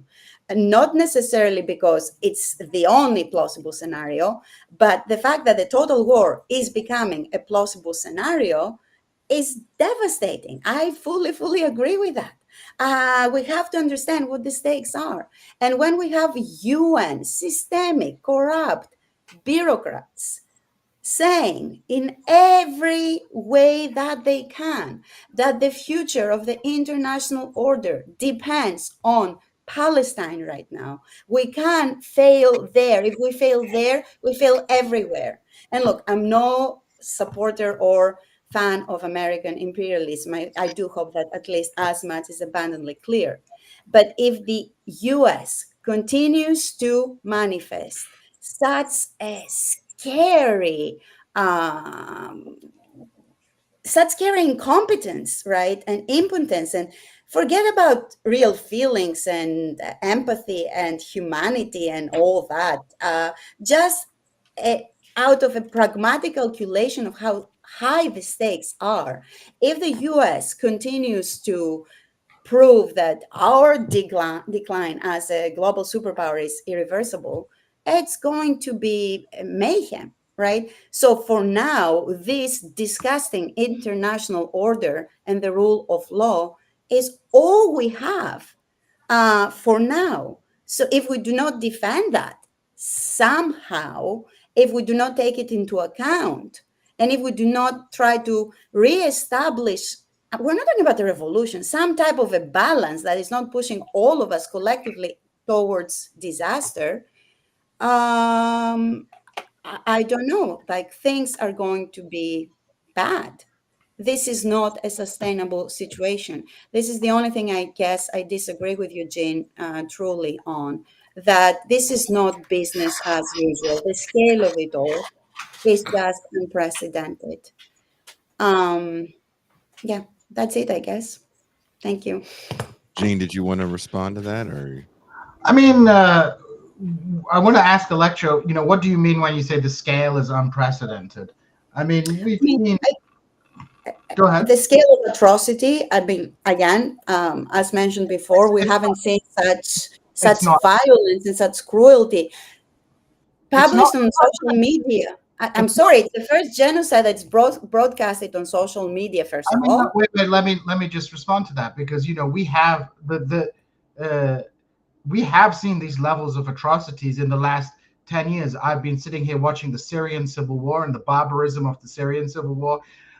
We have these conflicts. The difference is not in the intensity of the violence. The intensity of the violence, it is very intense violence, but that's not what marks this atrocity out as being specific. What marks this atrocity out as being specific is the gaslighting pertaining to what is happening. No one except lunatics out there are going on acting like the things that took place in Syria were good, or like that it was fine, or like the kind of atrocities that the barrel bombing of civilians, people aren't going out there. And not only it's not like if you go into a place and say like, hey, Bashar al-Assad is like a criminal, he's like done all these horrible things, that you will lose your job, right? The difference is when you say that about like Israel is doing this kind of thing, then you're suddenly in threat. So the question is not the intensity or the uniqueness of this violence. I think it's very important to point out that this kind we've seen over the last 20 years horrific levels of violence across the Middle East, in places like Yemen, in places like Sudan, in places like Syria, in places like Iraq. I mean, did we forget all these things? But what marks it? So Israel is, I see the violence in Israel as part of this general degeneration in the Middle East into sectarian violence, right? The difference in this case is that you have, in effect, a kind of sectarian militia armed with like the latest US weapons and defended politically and diplomatically in the West. So the question is less the atrocities, but more the pure gaslighting and inability to discuss this issue rationally. When I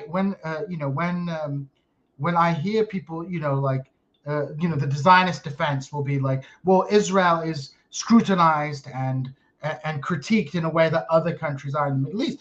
But the point is like, well, nobody or very few people are sitting there and saying like, well, the Bashar al-Assad regime is just defending itself by mass murdering people across the country. I mean, obviously, it's a complicated civil war, et cetera, et cetera. But people aren't defending that in the same way in the mainstream and shutting down any conversation on that. I mean, part of the reason I think that I think many people get frustrated, many people who are critical of Israel get frustrated with the discourse that takes place on it is the pure gaslighting, right? I see you can see this with think tanks, right? You have all these Arab American and Arab scholars who worked in the think tank industry, who came out as commentators on what's going on in Iraq, what's going on in Syria, what's going on in Yemen. And these people, like are liberals, right? Generally kind of like, they're not like anti-imperialists, but, they're critical of Israel, right? And suddenly they've discovered, wait, you were all fine with us critiquing, critiquing the crimes of this group in the Middle East, and suddenly when we're just applying the same standards to what Israel is doing, suddenly we're called anti-Semites and we're called racist. So like I think the thing that drives people crazy, right? The things that drives people crazy about this is like we're seeing these horrific levels of violence, which in other very similar situations, right? Nobody has a problem with you critiquing, right? They may disagree with you on this, but then suddenly when you apply those same standards to Israel, suddenly you are persona non grata. And I think that's like a critical point to understand about this, because I don't think the violence Israel is imposing is like some kind of unique violence that we've never seen even in our recent history. I think we've seen this type of bloody sectarian violence across the Middle East intensifying for the last 20 years. But what we haven't seen is just the pure disconnect between what we are seeing, right, and then the official discourse that's coming out, and not just the official discourse that downplays it. It's not just like in Saudi Arabia where they just don't talk about the things. They're like, Saudi. No one's gonna like Saudi Arabia is a U.S. ally, but you're not going to lose your job if you suddenly say MBS, is a bad guy, or they have bad women rights in things. Nobody's really going to criticize me if I criticize Turkey, right? And that's a Western ally as well. But suddenly, in this case of Israel, when you're criticizing very intense violence that in any other situation people would be perfectly okay with you criticizing, suddenly this becomes like this becomes a do or die issue, and you can like face serious social consequences. I want to say something. First of all, I fully agree on the essence of your argument, actually, but maybe that was like valid at the beginning, Gina. Like at this point, they have broken every single record we can think of. Most like UN staffers assassinated in cold blood, most doctors, most hospitals, most like, right? So there is a limit. Most international law violations, especially after Lebanon. It just like it continues to escalate. And at some point, I mean, we're not comparing atrocities. I fully agree with you that this is far from the only atrocity happening. But the more this continues, the more we break all kinds of morbid records here as to most children killed in a conflict in recent history. I mean, compared, right? I keep repeating that statistic because it speaks volumes. More children have been killed in Gaza alone in the past 9 months than in the rest of the world, in all of these devastating conflicts, in the past 4 years combined. More UN staffers have been murdered. More doctors, more journalists, extremely important, more academics. So I think I fully agree with the essence of what you're saying, but at this point, we're also reaching an unprecedented scale in terms of the actual atrocity levels and complete disregard for any international norm, right? That is like spitting on the face of the international community, like really as a statement that we will carpet bomb Beirut just because. And we will have the demented president of the United States making a statement as how we have the right to carpet bomb the capital city of a sovereign nation because they're not a real nation, are they? As opposed to us. It's ridiculous. I'm sorry. It's ridiculous. The way Israel is going about it is ridiculous and thereby, I believe, self-destructive. But the essence of your comment is I fully agree on, and it's excellent. Yes, you're absolutely right.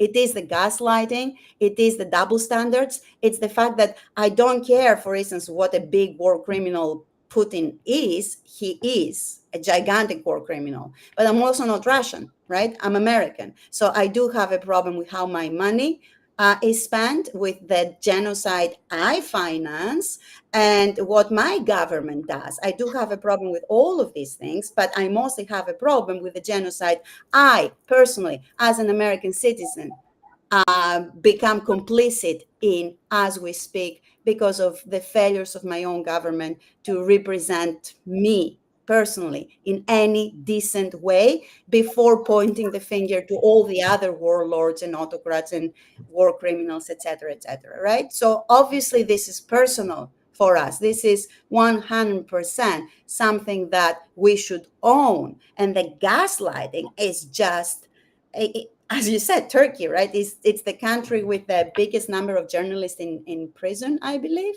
And honestly, the coverage in the US is less objective than the coverage in Turkey, as far as I am concerned, regarding mainstream media. So that's an excellent point. Thank you. I fully agree with that, right? The gaslighting and whose genocide is the genocide under scrutiny makes all the difference. We are complicit. This is what we should be focusing on. And to conclude, and I will leave it there and promise I won't say anything else regarding the war of information and all that, because in a way what you're saying, I think proves that at least some of what I was saying about how the discourse matters and how information is important, and this is something that pisses people off at the end of the day, about all kinds of things, is a somewhat valid argument. And when you see me here, right, with my QFIA and all that, why am I doing this deliberately? It's not only about Gaza. And I wouldn't be the person who would identify first and foremost with Palestine before this current escalation, because as you said, there are so many other issues that one could focus on in the Middle East and in general. But right now, the Palestinians have managed, and this is their success. This is why I am saying they will win this war eventually. Eventually, if we don't destroy humanity as we know it before. But eventually, I think their main victory is that they have managed to make people pay attention. They resisted enough, they fought back enough to stop their complete annihilation, and the world is paying attention. The world is not paying attention to Sudan, and we should. The world is not paying attention to all kinds of other issues, right? But they are paying attention to Palestine.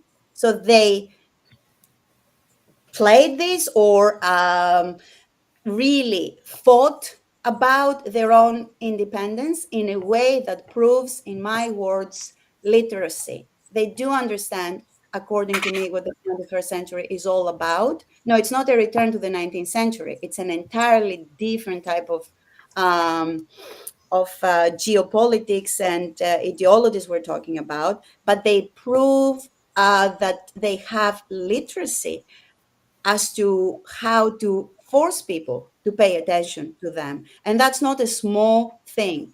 And those of us who support Palestine right now or make Palestine a point of reference care terribly about everything, right? Because it is not only the Israeli apartheid, it's also Saudi Arabia, it's also the failure, not failure, but the fact that the United States of America made sure that the Arab Spring would fail. The Arab Spring failed because we forced dictators to take over, right?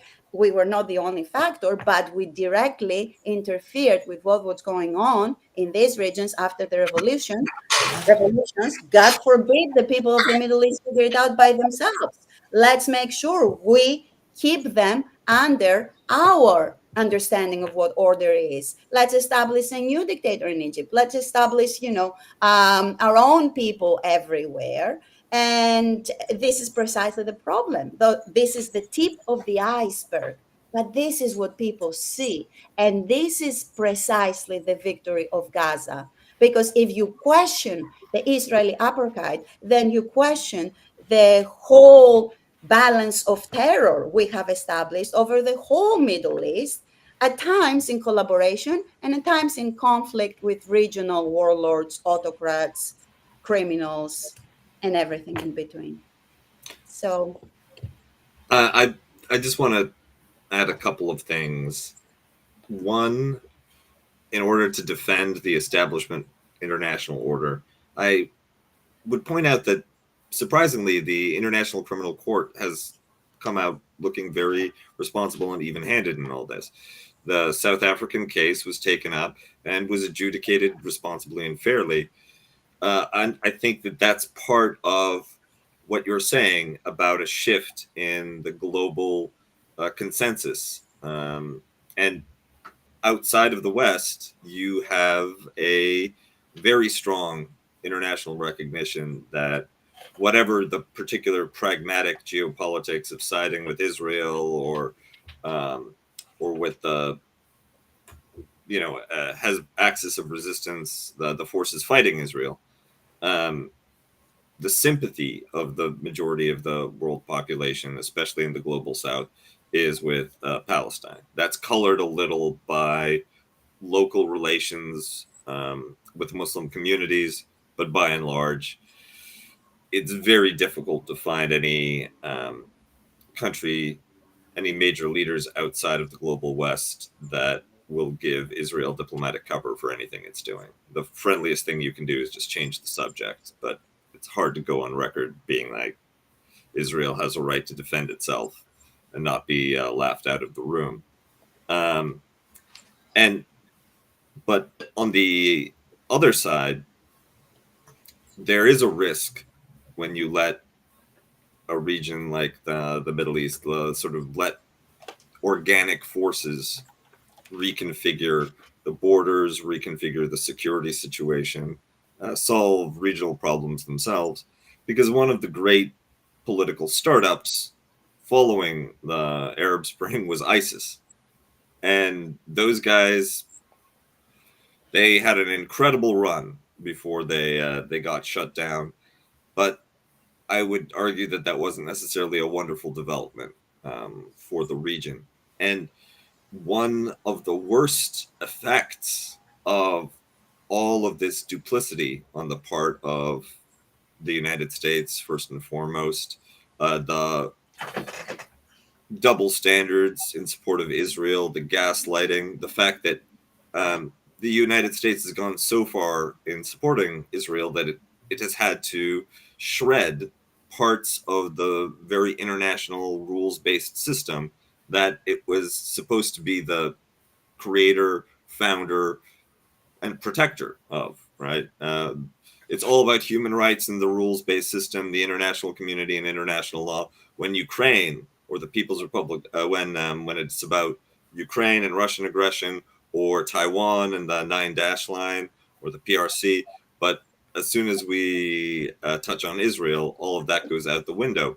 And that hypocrisy is one of the main delegitimizing forces that lead to support for groups that just want to shred the whole thing.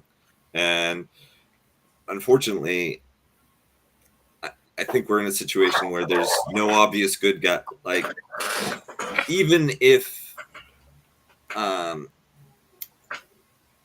forces that are aligned to stop Israel from what they're doing in Gaza, what they're doing in southern Lebanon, absolute atrocities, no excuse for it. But the groups that they're fighting don't necessarily have a less bloody vision for the future of the Middle East. It's just a different set of people shedding the blood. I disagree with that completely. How does Palestinians in Gaza have a more bloody vision for what's going on in the world? How does Lebanon, as a country, which is, by the way, 1/3 Christian, how does it have a more bloody vision for what's going on in the world than? I don't think that Gaza. I don't think that the Palestinians have a vote. I don't think that the Lebanese have a vote. The question is, who are the groups that have organized coercive capability? Who are the ones that can do the fighting? And in the case of Gaza, that was Hamas. And in the case of Lebanon, the Lebanese army actually is in an extremely challenging position because they're trying to stay out of a conflict that the Israelis have brought into their own country. I don't even think Hezbollah would be interested in support from the Lebanese military. I agree that when you look at populations, it's very different, but populations aren't the actors here. The actors are the political forces with those coercive arms.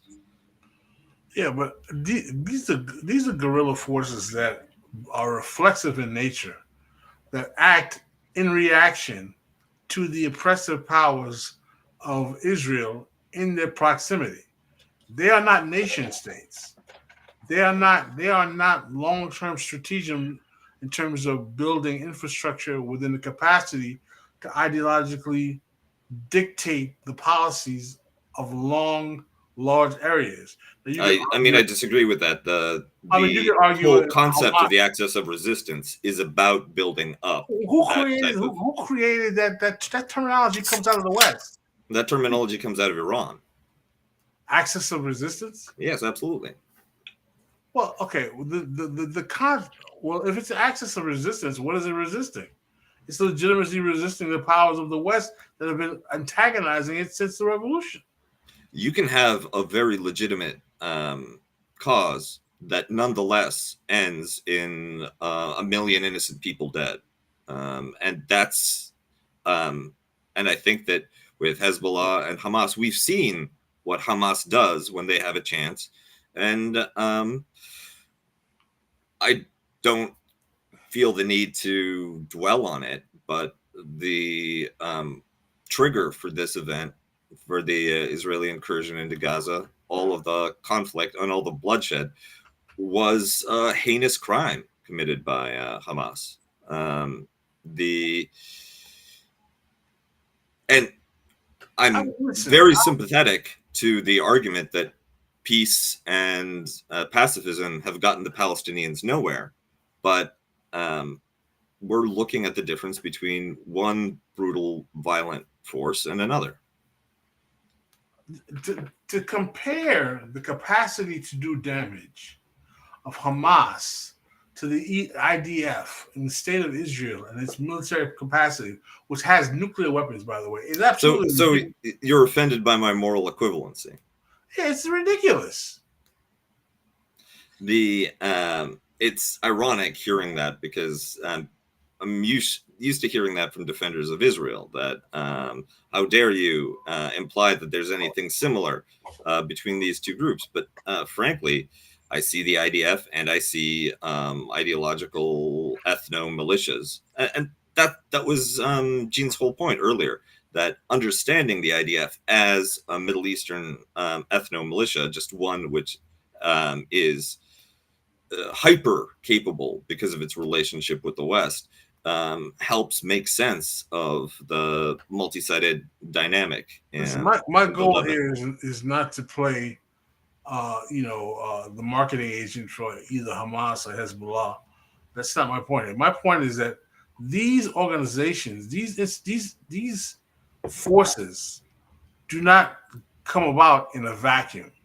They come about as a consequence of profound amount of oppression by external Western allies and forces, i.e. the state of Israel, in laying waste to the lives of their civilian surrounding people, i.e. Palestinians in Gaza and the West Bank, i.e. Lebanese people, and needing someone to be basically having the balls enough to take it to them to protect further damage and incursions into those states.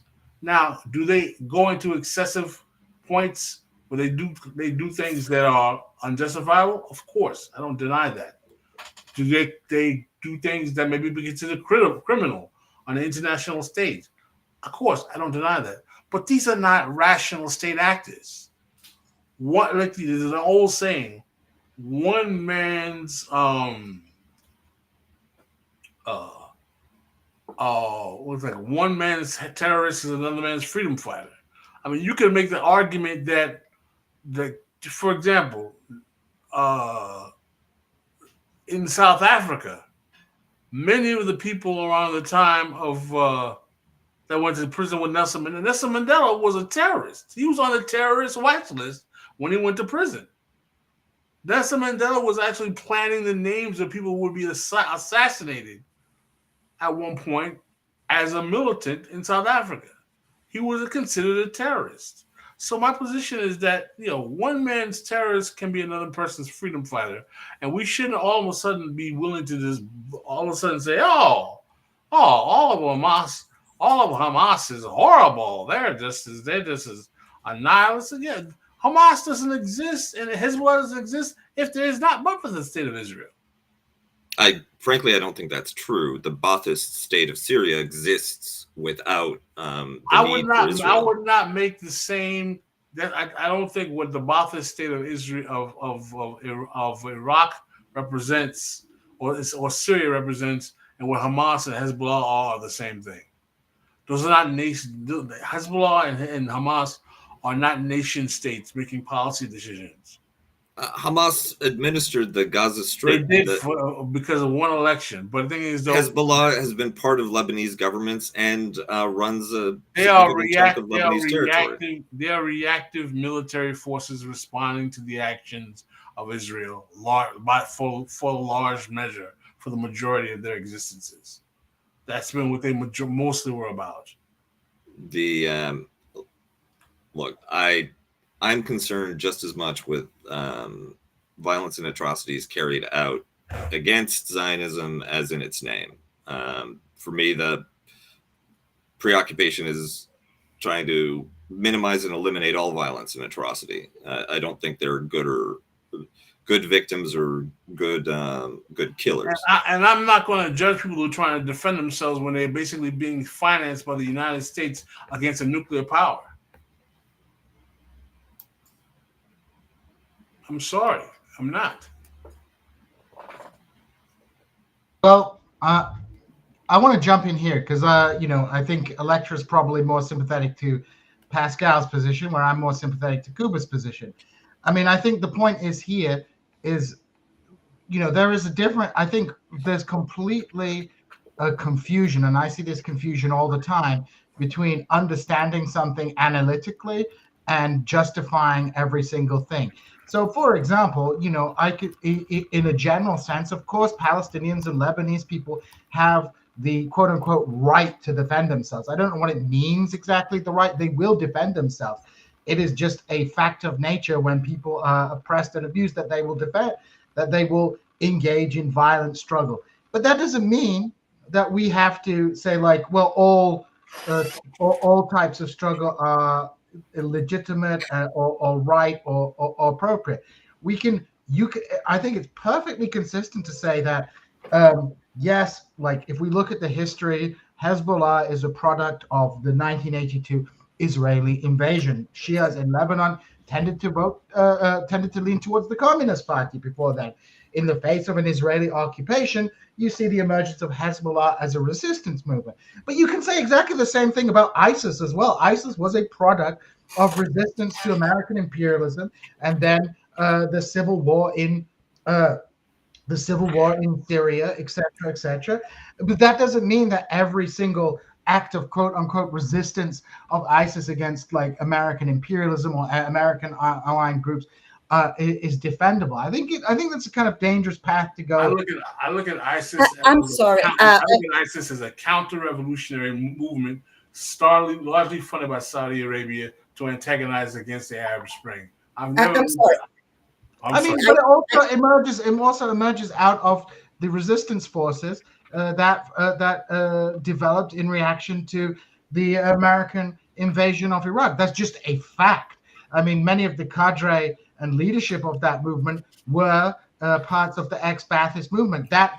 Sure, Jane, I would like to remind you that Hezbollah was actually fighting against ISIS. So, I mean, we're mixing up all kinds of irrelevant things. I'm sorry, but you cannot equate a guerrilla movement that exists because any voice of moderation has been either annihilated or imprisoned in Palestine and in Lebanon and everywhere else, with ISIS, who was, again, absolutely, I agree with that, was created because of our crimes in Iraq and how we mismanaged that situation. And then, the gates of hell were open. And, by the way, we were trafficking weapons to them as well, didn't we? Come on. It's just Hezbollah and we're talking about Hezbollah in the 90s and the I mean, 80s, and why do they had a terrible leftists need record. to? Listen to me. Let me Why do finish. leftists They need to had a Let her very fin- good criticize? record in let the her finish. 80s and the 90s. Hezbollah was a terrorist organization that was hated by Muslims, yes, because they were inflicting all kinds of terrible things, mainly on Muslims, right? But we also have to appreciate the transformation of all of these movements in the past 20 years or so, when quite frankly, they prove who are the real dummies in this situation, and that's us. Because we see the leader of Hezbollah, Nasrallah, and like he was a very charismatic person. Why? Because he wasn't acting as the irate terrorist. That's what we used to associate Hezbollah with in the 80s and the 90s anymore. He used very deliberately Gaza, because indisputably, if you focus on morality and ethics and terrorism and international law and all that, Gaza is an indefensible position for the West. So he used very deliberately Gaza and Palestine in order to, in a way, purify Hezbollah. And that was, again, on the war of information issue, masterfully done. So, who in the Middle East right now doesn't feel that whoever fights against Israel's genocide is not on the right side of history, regardless of what their previous record was? And especially regarding Palestine, I mean, I feel we shouldn't conclude with that because this is offensive. Israel has for decades deliberately imprisoned, killed, annihilated any voice of moderation, any academic institution or group that could stand up for themselves and claim a different Palestine, while, as we all know, contributing to Hamas's growth, right? So they wanted to annihilate, they did annihilate any potential the Palestinians had to negotiate their self determination in terms of international law. It's not that the Palestinians couldn't do that. They could absolutely do that. And even in these circumstances, they're doing a better job than anybody else, quite frankly. It's offensive for us to pretend that, oh my God, if the good Westerners don't step in to save these barbaric tribes from themselves, God forbid what's going to happen. And I was writing a bunch of things on the chat because I thought I was backstage. But given that I'm on stage again, I mean, obviously, war is a barbaric expression of human nature, right? Of the human existence, of the human experiment, whatever you want to call it. And I was giving you the example of our civil war. That's what made America. That's what made every single nation state anywhere in the world, with the exception of Switzerland, maybe. But, it's bloody, barbaric confrontations. That's how it works, especially if it's a revolution against a superior, militarily and financially speaking, regime, whatever you want to call it, empire, international community.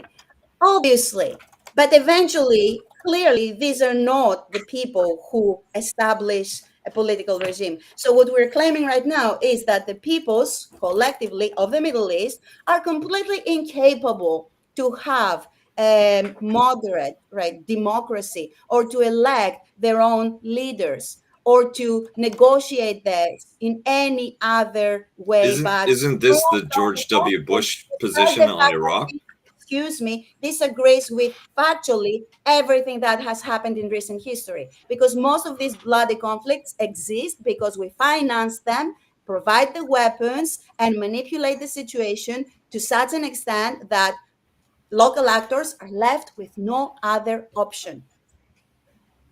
This is a very patronizing understanding of the world, and I do have a big problem with that, I philosophically speaking. I And believe factually that Well, speaking, it is a wrong analysis, because all of the conflicts you refer to and all of these terrorist organizations popped up precisely because of American interventions, not despite them.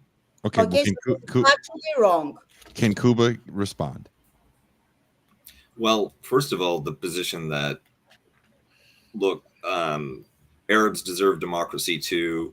Um, it's patronizing to what I'm hearing. It's strange to me because this is clearly supposed to be an anti-imperialist line, but it was also the neocon line justifying the invasion of Iraq. And the lesson that I assumed that everybody carried from the failure of the American intervention there was that you have to pay attention to the actual condition of countries before picking sides and declaring your intention to rework their politics. And the existing conditions throughout the Middle East, well, where's the optimism? Where are the forces that would create a better future if Israel was defeated? I'm anxious about that. I'm anxious about what fills a vacuum in the political structure of the Middle East. Look at what happened when Gaddafi was brought down in Libya. It's another situation where leaving it up to the local people sounded like a great idea, but actually led to catastrophic consequences for the country and the entire region. So I think that I'm very sympathetic to arguments that the West should be doing a lot less in the Middle East. I'm very sympathetic to the position that the West should stop supporting governments like Israel, especially in the middle of a conflict like what we're seeing in Gaza and southern Lebanon, that the West should not be arming countries engaged in active genocide or ethnic cleansing. Absolutely, this is all true.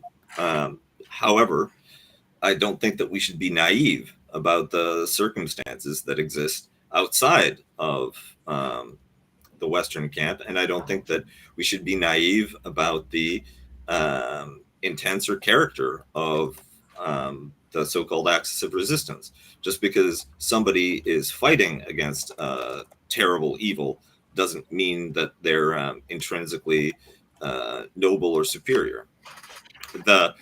And I agree, yeah, many countries, the United States was formed through the brutality of the Civil War and the American Revolution.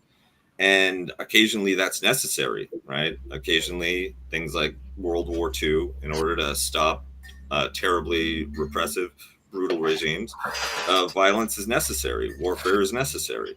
But we all know how destructive all of these great political conflicts have been, regardless of their legacies. And if it's possible to reach a humane outcome without going through the valley of death, then obviously that would be the ideal, the optimum solution. And right now, frankly, the situation is so bad that every path, whether to more stable and durable peace or to the absolute limits of barbarity, seems to be going through the valley of death, at least in the Levant. I just want to say there's some comments that I do want to address. Hold on, God damn it. I want to see what the angry badger has to say, because he's badgering up down there. I just want to address some comments. There's people that are kind of listening to this as some sort of debate where points are scored, and there's winners and losers. It's almost as if people have never had conversations without there having to be some sort of victory in the outcome of said conversation.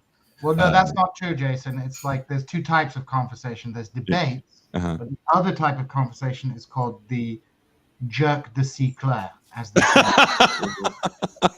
Well, we can have conversations and we can disagree without there having to be winners and losers, because ultimately the winner and loser, in your opinion, is just going to be whoever sides with how you feel. This is also something that a lot of people have an emotional attachment to. We have to keep that in mind as well.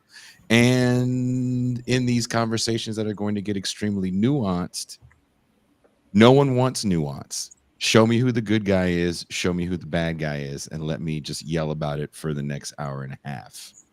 So Derek, that being said. Yeah, I've been thinking a lot about this discussion of the international order, which has actually not necessarily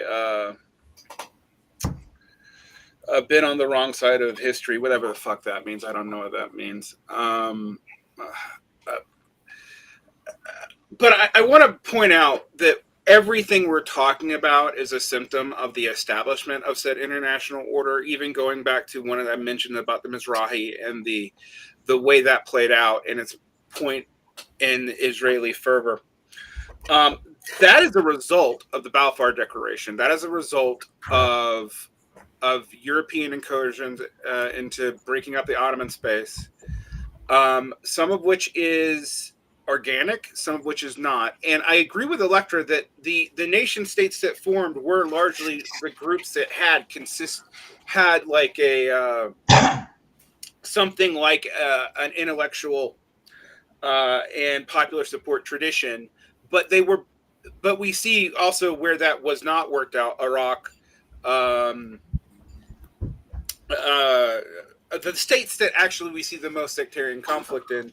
And I'm also going to agree with Electra on another thing, that we have seen these states strategically destabilized by the West, trying to do actually what powers like Nasser did in the Cold War, but with much more asymmetrical powers, with much weaker powers. So, I mean, you know, if you looked at some of these conflicts in the Middle East, where wasn't there U.S. intelligent money? Like it was on all sides, right? I think the thing that seems to be at root here for listening to this from me is, what do we do when the international order is completely and totally decayed by the people who established it? All right, the people who violated the whole scenario that led to all this stuff coming up in the first place was the Euro-American accesses. It's the French in Africa and us pretty much everywhere else. And we established this rules-based international order to start delegitimizing it as late as the 1990s. Like, we did that. The smaller actors in this, Nasrallah shifted Hezbollah's strategy to more of a dual power campaign. I will say, I was a little bit taken aback by pretending that any want for local democracy is the same as when neoconservatives force it through bombings and very much are using that as a rhetoric. Now, look, I don't think anyone, if I'm quite frank, who's a major power actually gives a shit about democracy. All right. But it is confusing to me that when we say that these people should rule ourselves, and we look at the destabilization of these regions, going back to the end of the caliphates and the imposition of a Westphalian system on them, which has led to tons of violence, that has a 200-year history here. You know, Palestine is where it's the least deniable, right? That this is where this is going to end up. To me, arguing about the morality of the actors is beyond the point, or arguing about whether or not we would have to like what these regions pick is beyond the point, because we are part of why they are picking these things. And so, we could talk about what Hamas wants. I'm not a super big fan of the Muslim Brotherhood. However, I will say that in each instance where I've seen the Brotherhood go certain ways, I mean, and I'm thinking about what I saw in Egypt, the outside interference and the frankly fucking with both sides element of this lost the U.S. middle class legitimacy in Egypt. It led to large parts of the Brotherhood being imprisoned or killed. I mean, I literally lived across the street from where Morrissey died a year and a half after I left. Or it led to certain other people going to different groups in desperation. I mean, there was people in the around Aswan going over to declare informal allegiance to the Islamic State after the Brotherhood was suppressed so thoroughly, and that led to massive incursions by the Egyptian government, some of which, by the way, hurt Westerners, which you weren't reported on in the United States. There is a Mexican consulate group who took a tourist trip to the White Desert, who were bombed by the Al-Sisi government, and it included having Americans in the entourage, and the U.S. said nothing about it. I heard no reports about it in the United States for 2 whole fucking years. So, like, the idea with Palestine, it makes all this gaslighting and all this stuff kind of just obvious. Whereas in these other areas, it's not. I mean, if people talk about Gaddafi, why did the West turn on Gaddafi? Gaddafi's popularity or unpopularity can be debated about by leftists all day, and it will be. All right. What I know about that situation is rather ugly on all sides. But what I can tell you is the thing about Gaddafi is he cooperated with the Western powers, and that still happened. Mm-hmm. So, at this point, how do we talk about anyone trusting anybody in this situation? And since international law, I always hear people say, oh, it's illegal against international law. International law is treaty obligations. All right. That's what holds international law together. There's no grand, unified, anything. I mean, the United States, for example, it can respect certain judgments by the International Court of Justice. There's other things that it can completely disregard because there are things that they're signatory to enforcing, but not signatory to being enforced by us, and that is totally legal. International law is about the agreement of these powers in the first place. We can talk about it till we're blue in the face, but if people don't believe it in anymore, it doesn't exist effectively, which Palestine, to me, has made it very clear. International law, as we've talked about it and referred to it for the last century, is pretty much out of steam. What that means for us is going to be, what are you going to do in the time of monsters, because you're going to live through it regardless. Oof. And you're saying that what would be the time of monsters for you, Derek? Define that for a little bit for me. The potentiality for violence goes up exponentially in these time periods historically. The 19th century actually was a perfect example of that. The 13th century is another, in Europe anyway. The many kingdoms period in China is another. I don't want to wax poetic about unipolarity because I think it was actually kind of awful for the world. But we do have to admit that what we see in these breakdowns are warlords. They are war. All right. The places that are relatively stable will not see them for a long time. And by the way, I mean, when people are like, "Oh, the empire is weakening," the United States empire has probably been weakening since it existed. That's true for most empires. Their peak is pretty early. But if we ask ourselves where we're going to end up, I do think a lot of it's ugly. But I don't know what you're going to do about it at this point. What we have to hope to do is that none of these powers, and to remind everyone, Israel has 29 nukes that we know of, that none of these powers decide to escalate it in a world existential way. Mutually assured destruction has actually come back into play in a real way in all this, but there's a limit to that. And I think we could easily see it. And so my point is, what are we going to do in response to it? Because we can talk about, till we're blue in the face about what these groups really want to do. A lot of them probably do want to do ugly things. All right. And there's also, a lot of them are also not unified in what they actually want. I mean, I've read the Hamas chart. I went through when this war started and actually decided to educate myself and read the various Hamas charters in revision. And what did you think? They're radically different from time period to time period.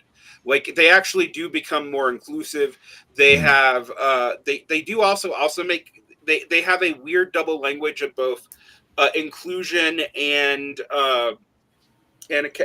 like almost left-wing appeals to international solidarity and kind of like left bourgeois nationalism, but also there is some stuff about the unification of the Ummah and Islamism in there as well. In the early charters, they are pretty reactionary charters, all right? But what you see here is that the idea that we can even talk about Hamas as a unified entity with a singular ideology is belabored by their own history of revising their founding documents. There is an attempt in the most recent one to even make some concessions to the Mizrahi situation and from and to what we in other times before the state of Israel would have called Palestinian Jews. That is totally absent from the 88 one that people like the neoconservatives like to bring up, which, but I mean, it's full of anti-Semitic interpretations of Muslim surahs that are actually non-standard, even not halakhically. I'm being Jewish here, hadithically, but nonetheless, I mean, all these movements are contradictory too. If we try to essentialize them in any one way, I think we're going to misunderstand that they are also contested ground. And that is to add to the fact that we know that the Israeli government really did try to help support Hamas because they thought it would help them in the eyes of, justify what they do in the eyes of the international community. That's not even hidden anymore. And the impunity in which the Israeli government, the IDF, will post massacres on TikTok themselves, that tells me that the fear of international law is no longer there. It's just gone. I mean, even the United States tried to hide that shit in the Iraq War. Yeah. The IDF does not. Being that, okay, I want to ask you guys all this, because I think we all agree. Can we all say we agree on this, that none of us want this stuff to happen here? I think there's this idea that because, again, someone wants to add a certain amount of like historic nuance to the conversation, then all of a sudden you are a, what's the word? Lapdog for a certain party or some bullshit like that. We're all friends in real life. And we all agree ideologically, I believe, for the most part. But we can have these disagreements here or conversations, these dialectics, if you will. This is the whole thing. And again, these aren't debates as much as they are dialectics with your friends online in front of a whole bunch of people that do influence the conversation.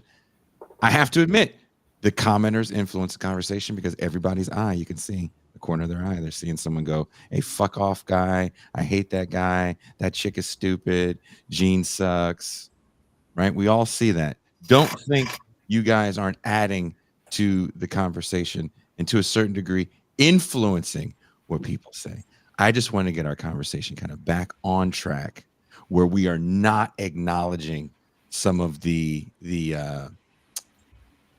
crowd, if you will, because if we were all sitting together in a bar talking shit, we'd be chuckling a little bit more. We'd be disagreeing louder. Derek would slam a table every so often, but we'd still have this conversation, right?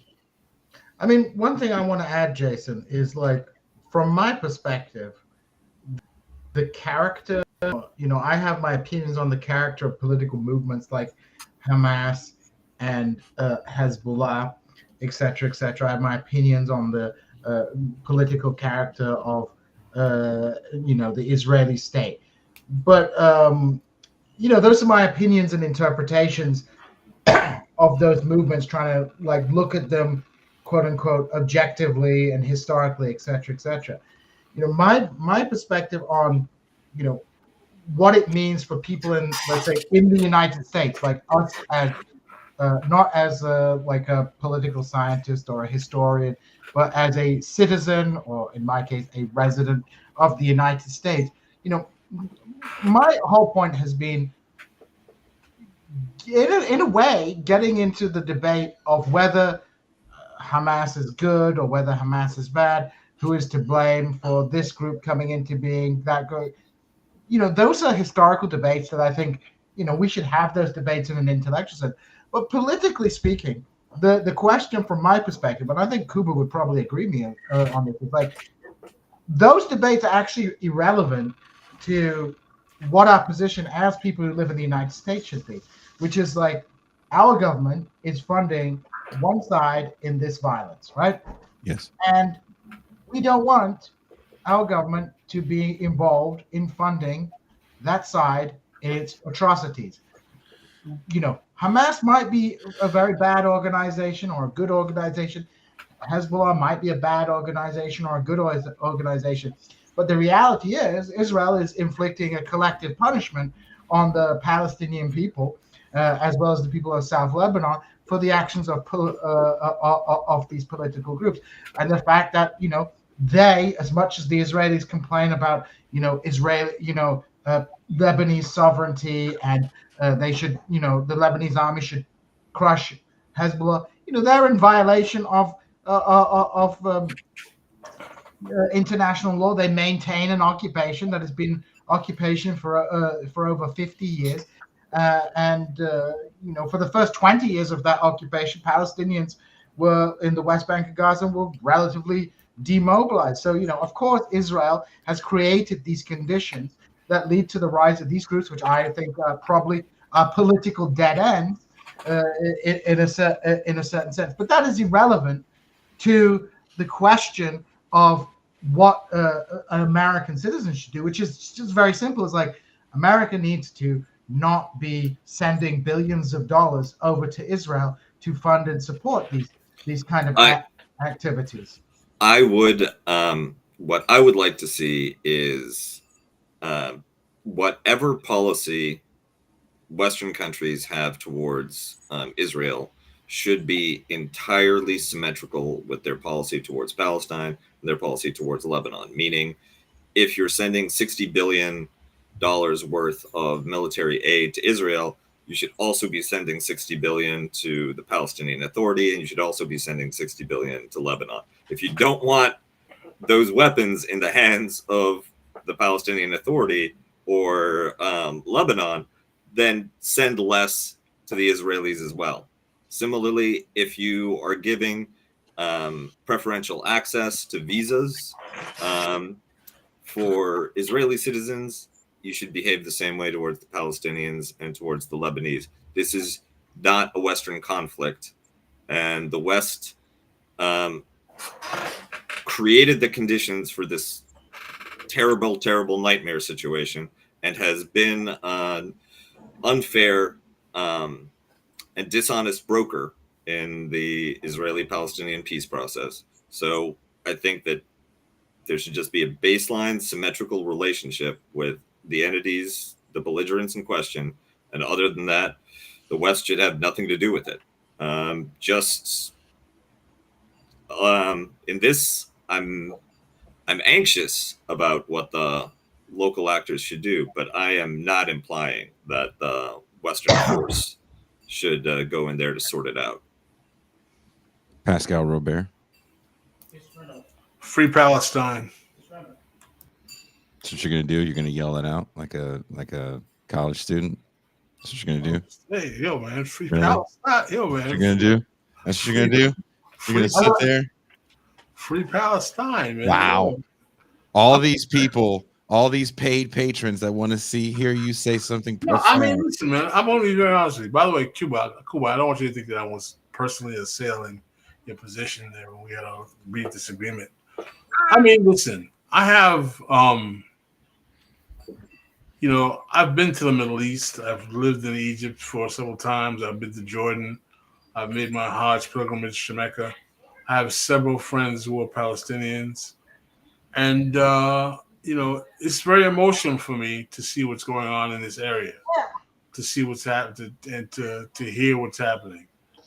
And for me, it's always clear what should be done.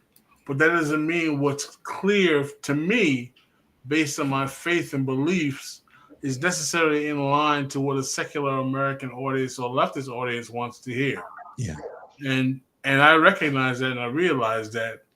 But you know, for my sensibilities, the enemy is clear in this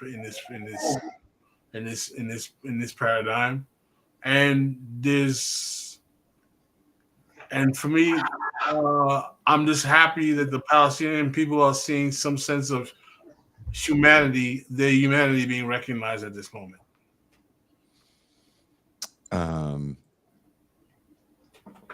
Derek Varn, do you want to add something in closing? I feel horrible because I've kept you guys for 2 hours.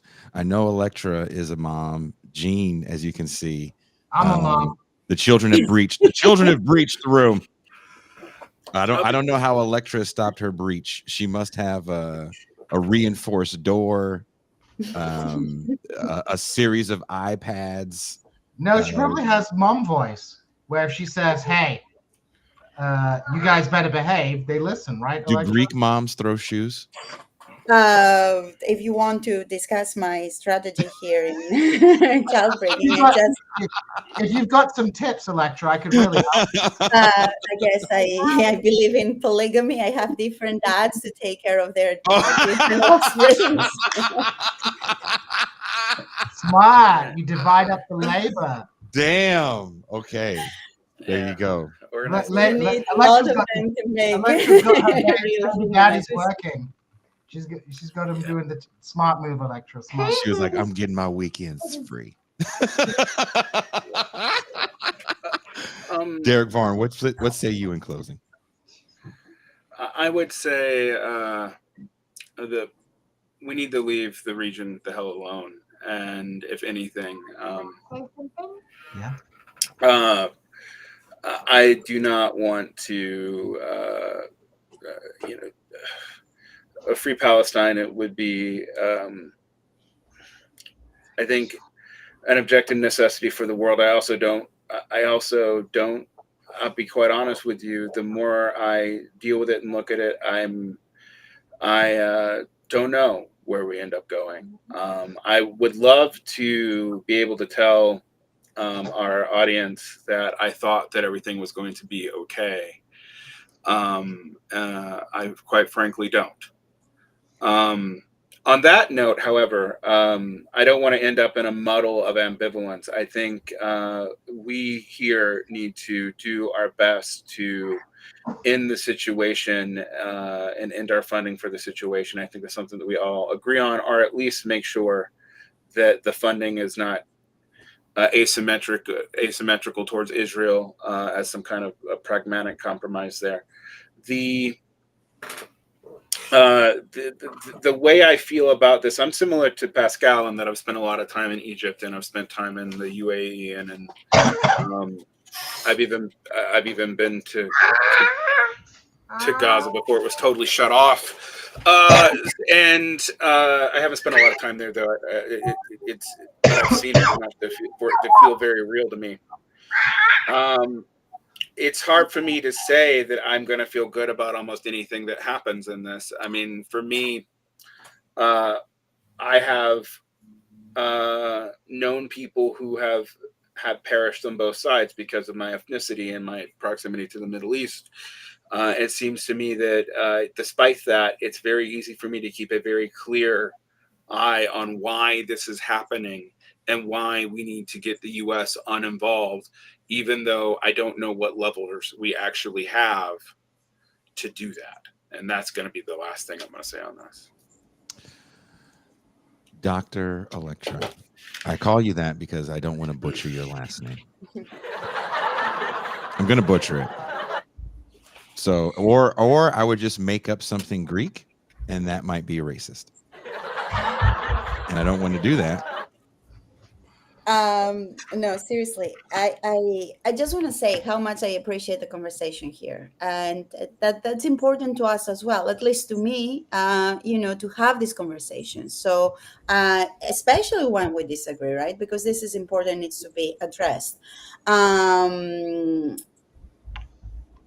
I want to go back to Jean's point that at the end of the day, aside from analysis and how we say different things, as Americans, right, as an American audience, like we do participate in a genocide that undermines everything in a pragmatic way we are supposed to be about, and we are going to pay the price for it in very real ways, in terms of losing international influence, in terms of like messing up the global economy. That's if we avoid a major disaster, which is not certain, a full war, further escalation, etc., etc.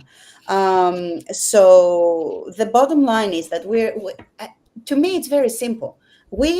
Our government is breaking the law, all kinds of laws, American laws, international law, and there is one big issue that we did not talk about, and I will just put it out there, and maybe we can revisit at some other point, like like weapon trafficking, right? Because there are economic incentives that influence our electoral system and that have absolutely nothing to do with geostrategic considerations of any kind. And to me, everything that's happening is so irrational and self-destructive, even from the perspective of pragmatic cynicism for the ruling Democrats, that the only explanation I can think of is that they're so invested financially in weapon manufacturing that, by the way, in the past year, they maximized their profit by 95%. And these are public data, right? That many of them have stocks and are investors in these companies that make billions from the onslaught. So at times it is as simple as that, and as brutal as that, and as crude as that. It's about short-term profit without even thinking about the long-term implications of anything. And that's terrifying. So in conclusion, it is very simple. When the government breaks the law in multiple ways, or the political establishment collectively, let's start with that. There should be accountability. It is ridiculous that we have surrendered all of our rights, even the right to say that no, it is not okay to steal 60 billions from the American people in order to profiteer from onslaughters and wars that they could lead to the destruction of the world as we know it. It is not okay to do that. To me, sometimes the conclusion should be simple and straightforward. Thank you. Well, that was simple and straightforward. Thank you guys so much for hanging out with me and the Central Committee. If you do enjoy what we do here, I am going to have to do a pitch because this is how we eat. If you do enjoy what we do here, become a patron for as little as $3 a month or $30 for the year. You can enjoy the champagne rooms that we do here. We usually just talk a lot more shit. But sometimes we have serious discussions like this too. But if you do enjoy these, definitely. Have you ever invited a lecture to the champagne room? That sounds like you're trying to get me too'd. I didn't Weinsteiner. No. I didn't Cosby or Weinsteiner. No, I did not. No. Jesus. You won't get me too, but you might get something, because as it's abundantly clear, I do have a temper that I'm withholding for now, Right? because this I'm is trying not to get conversation. I'm not. No, I did not. I've never been on a show with Electra because I was gone when she came on the first time. Oh. And I have now I have a no women allowed policy in the champagne room. Are you trying to get me too? Yeah, I was gonna say, if you're trying to stop that, you just ended that. I think you should hire Alexa as your new co-host. She'll keep you on the straight and narrow with her Greek mom voice. Someone in the chat said that Greek moms have the Benny Gesserit voice, which I think is probably. Will Electra sing? Make a child freeze. Right? Will Electra sing George Michael songs with me in the champagne room? That's the big question. Hey, That's the $1 million question. which George Michael songs? Only songs from his Wham first era. two solo records. So once he gets the Oh. real manicured when beard, he releases his album Older, which is where he did his like serious grown up music. yeah. But we can sing Freedom 90 over and over again because that is one of my favorite songs. Electra says in the chat nobody wants to hear her sing, but now I'm kind of just want to hear her sing. That's how the kids know to Trust me, fake humility is not one of my talents. I really mean it. Nobody wants to hear me sing. Even my kids, when They I don't try wanna to hear you do a sing. lullaby, they're like, "No, that's okay." But you can dance though, right? I can. Yes. Yeah. Because Electra, we Middle Eastern women are very, and I will include myself to that, right? Why not? Because I came from Greek and of Romani origin and all that. That's what we're known for. So let's continue to patronize the only woman in the exactly. See, chat that's here. As you said, are you trying to get no, well, me? nobody wants to see Derek dance because I've seen Derek dancing. Derek might be the only melanin deprived person here with some rhythm, man.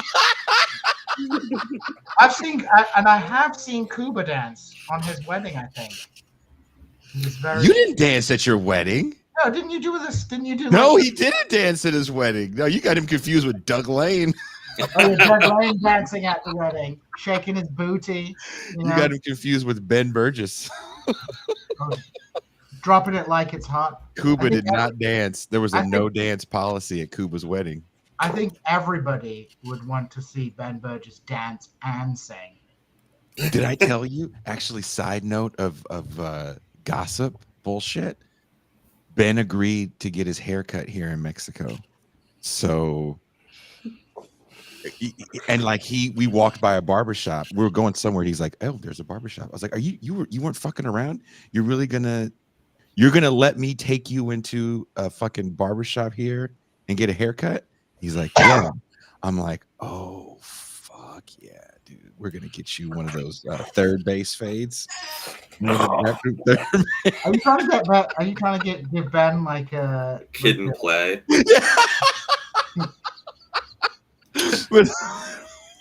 What do they call that? What do they call the haircut from the late 80s, early 90s, which makes your hair like a microphone?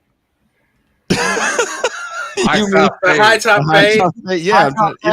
Yeah, high top fade. I want Ben Burgess to have a high top fade. That's what I'm trying to do, and I'm pretty sure he's not watching right now. So that's my diabolical plan. So if you guys tune into GTAA, where are you going to find a black barber in northern Mexico to get? Dude, these Mexican barbers are fading cats up left and right. They got all these Negro fades here. It's crazy, man. They got parts in their eyebrows. It's some next level shit. So he agreed. He agreed to this shit, and I looked at him like, "Are you serious?" He goes, "Yeah. I'm going to get my haircut here. Why not? I live here." And I'm like, time for a live stream. That'll be interesting. Are you gonna get him dressing like a local too? Like, is he gonna wear something other than a t-shirt and a blazer? Like Edgar fashions to get him dressing like an Edgar. I don't know. We both get our t-shirts from the same place. As you can see, this is an Exorcist t-shirt from Target. No, there's a store that sells bootleg horror movie and band shirts, and we can get them extremely inexpensively. So that's what we do on the weekends. We go shopping at the. So Ben Burgess is now your new heterosexual life partner. Is that what's happened? Kinda. It's weird. Kinda, yeah. You go on dates together. Yeah. You double date. Yeah. Double? Not yet. Well, peeps, I need to head on out. So I got to get prepped for a wedding in a week, and I don't have time. So I will see you guys, and don't try to come to my wedding. Nobody is invited. And